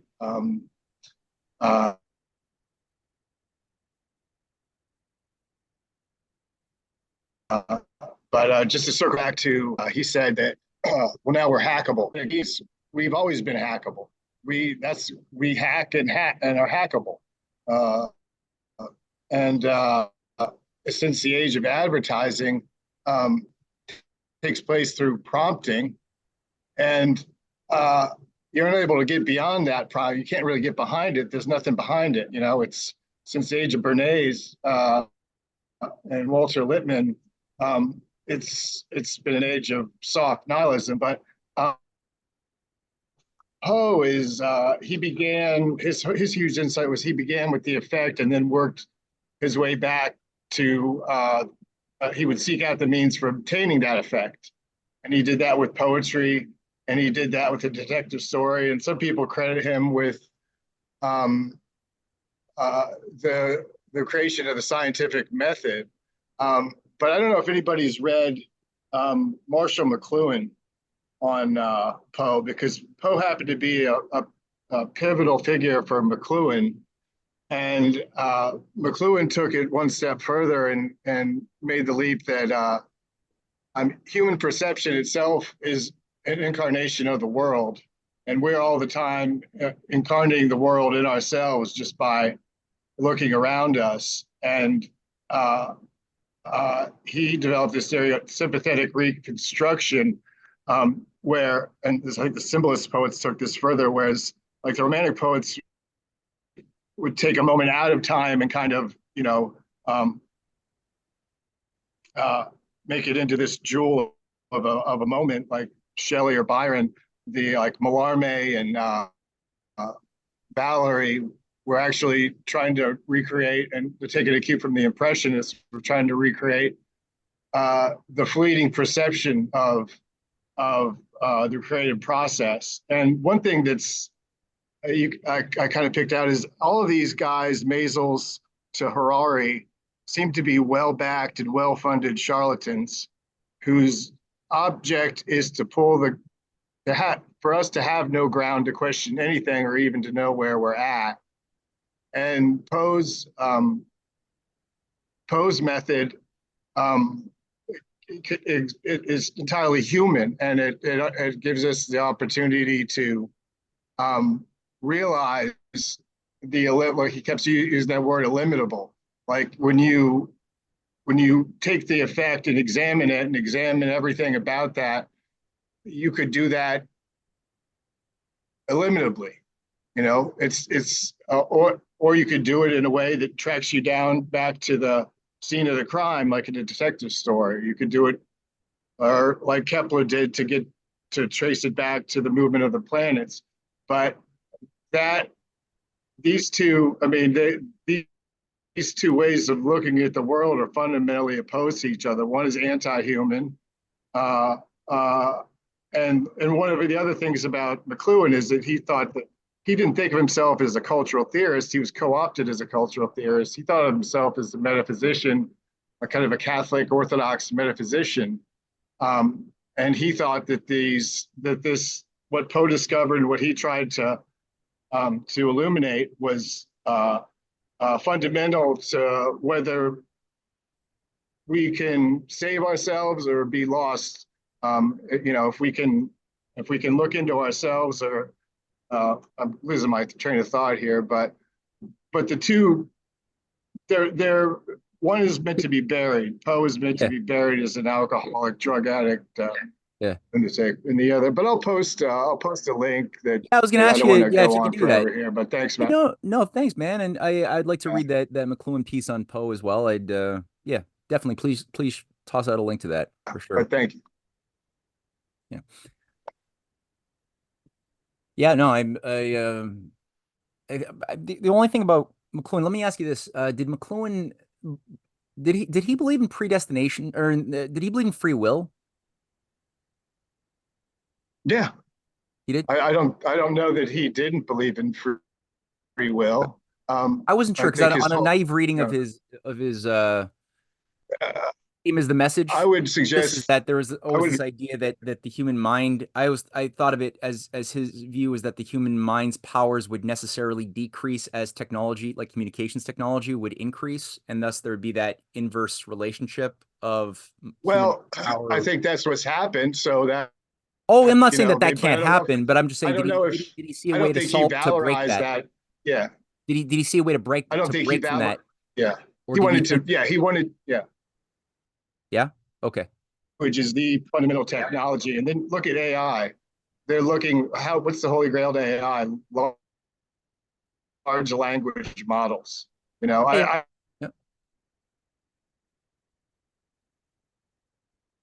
I don't think that AI is any more possible than, I mean, I think it can serve as a guide, but I don't think they're gonna be able to create consciousness Yeah. that resembles a human perception. I don't think that's possible, but it could be a useful learning tool. Sure. But that's not what they're selling it as. They're selling it as some holy grail for transhumanism. Mm-hmm. Yep. So, like any technology, it could be, it depends on. But I think McLuhan is largely misread. Okay, well that's good to know. Not thoroughly I read. wanna Yeah, like him, and I wasn't yeah. sure because I wasn't sure if he was able I to think break you'll like that. him. Okay, yeah, let me check him out Like, again. It's been some yeah. years. Okay, cool, thanks. Any Arcane, got a thought there? Hello. Yep. Hi. So yeah, just an observation. I was wondering when you're talking about really, really early sort of conjectures about robots and automatons. I was thinking of the golem. Yeah. And I was thinking of that being potentially something, and I was kind of I don't know. I mean, like something that was on my mind. It's kind of on my mind a lot on this kind of topic. Just as an observation was this idea that obviously there's a prevailing view here, isn't there, that we are effectively already robots. Anyways, in a sense that we are these machines which are going to be improved upon, upgraded. Do you see what I mean? That the kind of the human being is in their mind already a robot in and of itself. Yeah. That's going to be upgraded. And I just, it's interesting to me.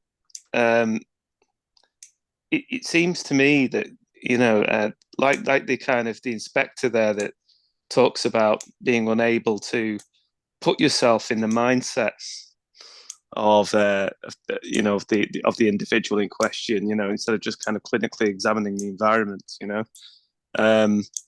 There's just so much projection in my mind going on here from these people, who kind of seem to be, wrapped up in this worldview.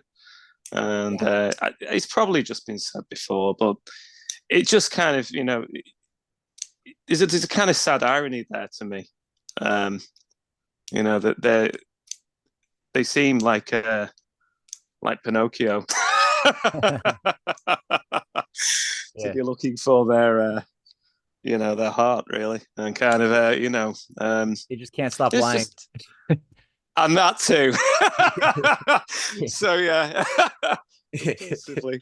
But I mean, yeah, look, that was it really, if I'm honest. That was kind of all that was on my mind. It's just a little observation. Yeah, no, I think you're right, man. There's like this, Matt, I'm sorry. There's this deep, tragic, pathetic melancholy within the oligarchical sort of culture that Poe zeroes in on quite well. Like if you read his Fall of the House of Usher, right. It's a great short story where he really zeroes in on it. It's like you could see that there's a certain compassion for Roderick Usher, who's like this multi-generational hereditary, like he's like a Sir Edward Bulwer Lytton personality type. He's born into this giant castle with his weird like twin sister, both, barren, longing for the days of feudalism when he could remember that he had stories from his parents of how our great-great-grandparents had peasants throwing confetti and loving them, and now it's just this dusty castle with echoes from the past. And the guy just wants to feel some happiness, and it's like the only happiness that he can remember a little bit was when he was a child, and he had like a friend when he was like 5 or 6 years old, but the friend was an American who went back to his home, over the years. Now Roderick Usher is just this depressed, melancholy, sick oligarch, who's got like, Poe even talks about his library and how it's full of like Paracelsus and Robert Flood and all these alchemists that the guy's just reading, and he can't stand polyphony. Like Poe even says like he wants to play the guitar, but he can only play like one voice at a time. He can't do multiple voices. And I think Poe is taking some jabs at the oligarchy's own for sure, problems, right? yeah, for sure, yeah. Like his friend embodies the way of looking of the new world of progress and science, and doesn't really respect hereditary orders. And ultimately, I'm not going to say what happens. People should read the story, but it doesn't go well for Roderick. No. Okay. I will check that out ASAP. Yeah. But they're definitely like these soulless things that crave, that want to have a soul. They want to have a heart, but they don't feel like it's possible. So then the next best thing is to come up with a cosmology that is based upon like actualizing physical immortality, which they want to do. That's the whole point of like the Rosicrucian obsession with the elixir of life, and the fountain of youth is like they cheat death. And even if it means like developing occult powers by becoming a vampire, like a spiritual vampire or whatever, or just doing terrible things, which actually comes into the Jack the Ripper story. Well, look, I've got to say, you're heading into an area where, I probably have some significant input, I hope. But I would say so, but we'll see. But werewolves also, please. All that good stuff. They're into all that stuff. Yeah. Oh yeah. Yeah. Very popular amongst certain groups throughout the centuries. So. Oh yeah, most certainly. Yeah, the merging your soul with the identity of like some animal spirit being, whatever, allows you to sort of detach from the troublesome conscience and like the other human elements that won't allow you to do certain things that would give you think of as power. And so when you like merge your identity with certain types of animal things, all of a sudden you're able to be free from those human, boundary conditions that would normally, those constraints, terrible constraints. That's right. And then to a world of pure will. Exactly. So, dark stuff. But I really look forward to is that going to follow on in this kind of format, or format moving forward with the Jack the Ripper stuff and whatever else? It's all part of the occult Tesla story. Yeah. Right. Brilliant. Okay. Yeah. Right. Wonderful. So that's probably about all I've got to say. I would say that's about it for this evening. Well, definitely, man. When I start, send me an email. Share any thoughts or insights you have on the whole. Well, look, I will. I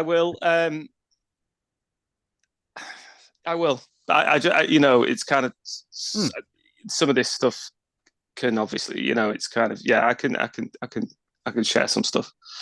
Okay. Yeah, the thing about Conan Doyle as well that plays into this, because Conan Doyle I mean, probably nothing to do with anything kind of like too specific about kind of details of things, but I mean, I can certainly share some kind of thoughts about this kind of stuff. Yeah, it'd be cool. Yeah, the thing that's interesting is that Conan Doyle created the figure of Sherlock Holmes in 1887, about 9 months before the Jack the Ripper killings began. Now, Conan Doyle himself was a member of the Hermetic Order of the Golden Dawn with Bram Stoker. And the what a little teaser I'll just throw out there is that the house that Sherlock lives in, like 221 Baker Street. Right. Look on Google Maps. It's one house down. The neighboring house is the location of the headquarters of a certain pharmaceutical company that's run by two women who are managing Lucifer magazine for the Theosophists, and a figure named Robert Donston Stevenson, who is a global a disciple of Bulwer Lytton and a global expert in black magic, ritual magic, and cannibalism, who co-created this thing and was a writer for Lucifer magazine. Yeah. And that's a year before the Jack the Ripper murders happen. Poe is actually giving the location. He's situating Sherlock in the house that's the next door house to where the Jack the Ripper is actually living and working with the heads of publishing. There's an incredible thing. I mean, hubris, right? Yeah. It's kind of like, this sometimes you know these individuals that they're so impressed Yeah. with themselves. I think that one way or another, certain bits of information have to be out there. Yeah. Whether that's you know, kind of even if it's kind of projected out in with other media, Yeah. for people to kind of to digest in a non-threatening, safe way. So, Yeah. but yeah, there's definitely that hubris, and yeah, that's wow. Does not surprise me, not one little bit. Hey, wow. All right, cool. Let's go to Steve. Steven, I know, has a question or a thought on automata. Yeah, just a quick one, Matt. Surprisingly enough, and this is a bit of a tangent, what came to mind when you started discussing that aspect in your lecture, I started thinking of Arthur C. Clarke's Rama 2, the sequel to Rendezvous with Rama, in which a supposedly brilliant engineer character named Richard Wakefield builds miniature robots primarily that are Shakespearean characters. I think he might also have done Joan of Arc. And I'm just wondering if you would consider that an example or a later example in that tradition of automatons and that general subject area. Great point, man. I want to read that. I don't know. Arthur C. Clarke is shady as sin. So yeah, I'd be curious to see how he's treating the topic for sure. Thanks. Wish I could offer more digested thoughts on that one though. It was just a thought. It's a great lead. Great lead. We'll jump I to mean, mine. definitely his work on 2001: A Space Odyssey was high value for social engineering purposes to sort of start planting ideas of transhumanism into the mass psyche. So yeah, I'm gonna look into this. Well, Ginger, your point that you make there is it's a good observation. Poe wrote a review of Matthew Carey's autobiography. He wrote there is much in these memoirs of Mr. Carey which bring to mind of the reader Benjamin Franklin, his shrewdness, his difficulties, and his indefatigability. I can't pronounce that word. Great, yep.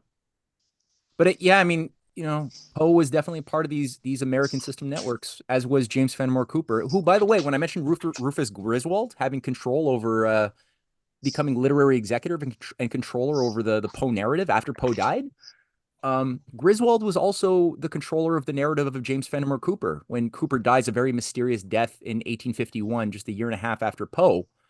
It appears to be poisoning as well. The person who's then in charge of controlling the narrative of what was in the heart and mind of James Fenimore Cooper is the same Rufus Griswold, who's the chairman of the Fenimore Cooper Honorary or Memoriam Society. So this guy's just everywhere, and I don't fully. It's difficult to get his background, but he's also trying to ingratiate himself with the economists like Henry C. Carey. Griswold is writing all of these like glowing reviews of Henry C. Carey's writings, and I think he's trying to get close to or influence and to keep the sort of the economists as far removed from these literary figures as possible who are also freedom fighters.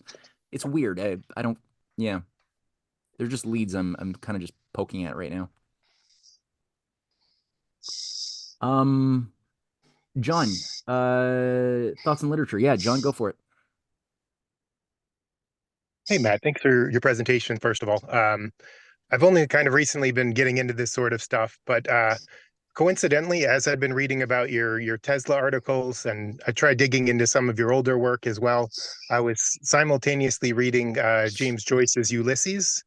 And if anyone in the group or future audience of this has read it, there's a lot of references to theosophy in it. And I know it was popular in Ireland in the early 20th century, and some of the other writers like Yeats and a gentleman who went by the name A.E. were infatuated with it and part of it. And the whole time I was reading the book, I was thinking a lot about it, your writing and how it related to it. And I Joyce is so kind of complex that I couldn't get a good grasp on if it was something he was poking at.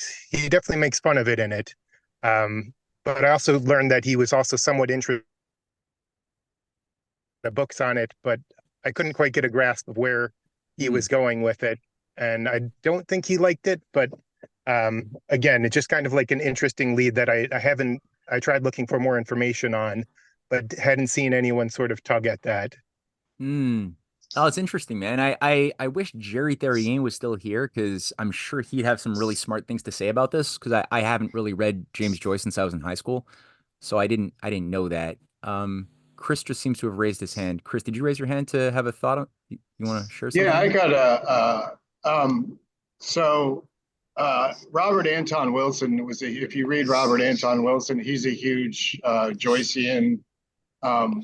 Finnegan's Wake is kind of, and McLuhan was a huge fan of Finnegan's Wake, and I think Anton Wilson thought that Joyce had like tapped into the universal mind and what kind of like Philip K. Dick with Finnegan's Wake, and it's like a recreation of the whole universe. I haven't got that far into Finnegan's Wake. I don't get the feeling that Joyce had a bit too much of a sense of humor to be a dour theosophist. I don't. He might have taken influence from them, but I don't think he took it to heart the way maybe Yeats did.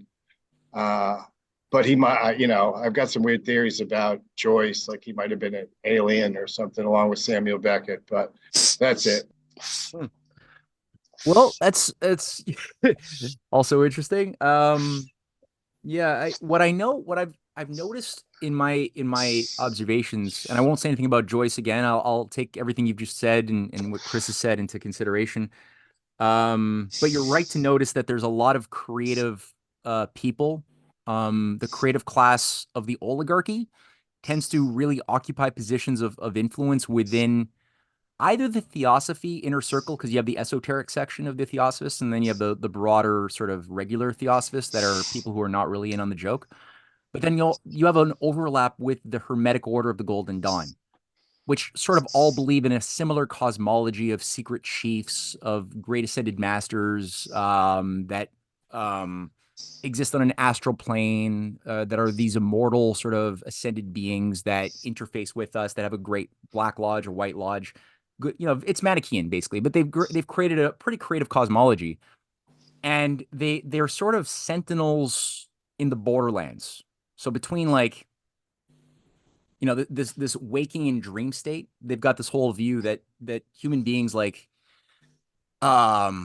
we okay, well, the way I guess I could say it in the most clear way is Plato's cave. So you've got the idea of the masses who are born living in structures of metaphysical shackles based on traditional values that are holding us into a state where we believe in reality as being simply shadows of the cave that we access through our senses of hearing and, well, sight and the sounds cast by the shadow masters, who are also controlling the puppets, right?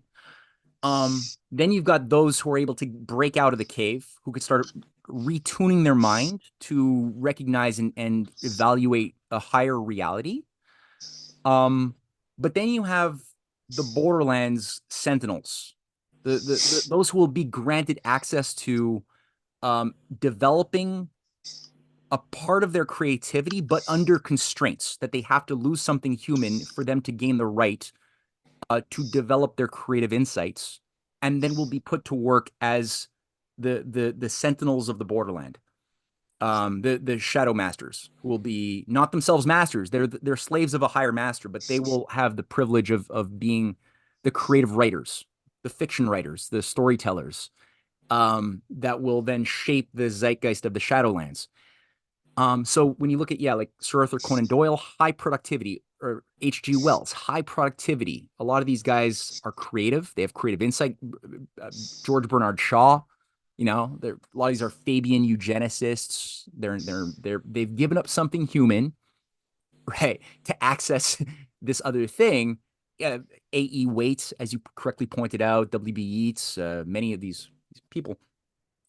But their devotion is to maintain a sort of set of controls. Like most of the alternative media or the alternative research world in the conspiracy research community is entirely shaped by Golden Dawn priests. I'll tell you that straight up. The QAnon thing, it's entirely like Hermetic Order of the Golden Dawn creation of Aleister Crowleyites, who developed already the basis of this cipher, this new cipher language of Kabbalistic New English. That's where the Q comes from, by the way, is the Kabbalistic New English, based on who's controlling certain ciphers that then generate how you interpret certain signs, words, symbols, that is then always controlled by the cipher controller, right? And that's the entire thing of the Hermetic Order of the Golden Dawn, or the Order of Memphis and Mizraim, and these things, right? So it's who's controlling the cipher. And then people are not looking for the ironies, they're not looking for context, they're not looking for the sorts of things you would normally find in classical poetry or art or music, which is like you're looking for the whole that's more than the sum of its parts. You're looking for the ironies. You're not your mind is going to be broken from doing that, because now you're just looking for symbolic numerology, value in the minutia of this letter next to this symbol, right? That all of a sudden has a charged value based on some interpretation that some ascended master gave you in a great white lodge of good deep staters or whatever, versus bad deep staters. Like, so it becomes, again, this is why Aleister Crowley's buddy George Sylvester Virake was also writing all of these conspiracy books back in the 1930s, exposing the Jewish bankers running Freemasonic operations and the Federal Reserve takeover of America. That's George Sylvester Virake, who's an occultist working with Crowley, who's also a member of the Golden Dawn, exposing and creating the basis of like modern conspiracy research, right? He's like training Eustace Mullins. And like, you're wondering, like, why are people today confused about why Hitler failed? Or, and it's because there's this control over the creative walls, keeping society bounded. So yeah, mesmers of myopia. Yeah, very, and it's all mesmerists. It's very much that. You're right. Mesmerism is key. So yeah, the way to get out of that is just to go to the original, feed the soul on creative, potent works that are universal, right? Like, feed the soul on Poe. People, I'm hoping they're inspired to go and get the collected works of Poe, read Poe's works, love it, read his poetry, read Annabel Lee. Think about it, because there's always layers of intelligible discovery that real artists are leaving you. It's not purely symbolic, whatever. There's a discovery that you can make about what their intention is. Listen to Beethoven's music. Listen to his Ninth Symphony again several times. Think about how the fourth movement is tied to the first, second, and third movement, right? There's a working development of an idea. Think about Mozart's piece of Ave Verum Corpus, think about the Requiem, listen to it, enjoy it, like, feed the soul on that type of stuff. Think about the ironies of right that are moving you, where things seem to be going one way and all of a sudden there's like a break, an intentional break to now move the mind or to give you a punchline. So that's there in everything, poetry, literature. It's there in Shakespeare. It's there in the great musicians. So feed on that stuff and then return back to your evaluation of like where the world's at today and how to navigate through it. And you'll have a lot more juice to, and just power to navigate. Oh, I guarantee it. It's high value. Oh. So there's Thanks, Matt.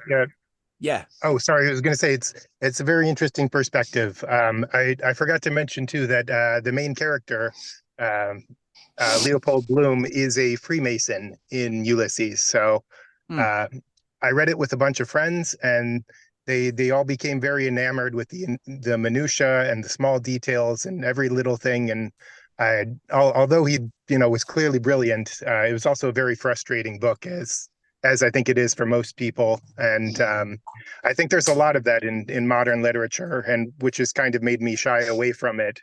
I understand. Well, you might based on listening to you. I can see this goes back several hundred years. Yeah, and then some. Well, you're really going to enjoy my friend Dave Gosselin. He runs the Chained Muse and the New Lyre. So the chainedmuse.com is a wonderful online literary magazine. It's very good. He's publishing some of the best modern living creative poets, writers, translators. And his New Lyre magazine is quite good. Dave's going to be doing a class for us, I think next week or the week after. But check that stuff out. There's a lot of good creations out there right now, a lot of good creators who are being suppressed, as in musicians as well. There's some good living musicians like Alma Deutscher and others who are really doing some pioneering work that you just won't find very easily, but they're out there. There's movements to revive this classical method of composition. Okay, so we're rounding out the 2.5 hour mark. I know that people have pushed on here. I'm really happy that everyone did. And this video will be up with a lot of links to things in the description box in a few days. So there's going to be a lot of music and Poe literature and stuff like that, including Dave's literature too is going to be linked in there. Somebody just wrote a message saying Dave Gosselin is maybe related to someone I know. I'll go to thechainedmuse.com and send him a message on the website, and he'll tell you if he's related to this person or not. All right, guys. Thank you so much. Until next week. Bye. Thank you. Thank you.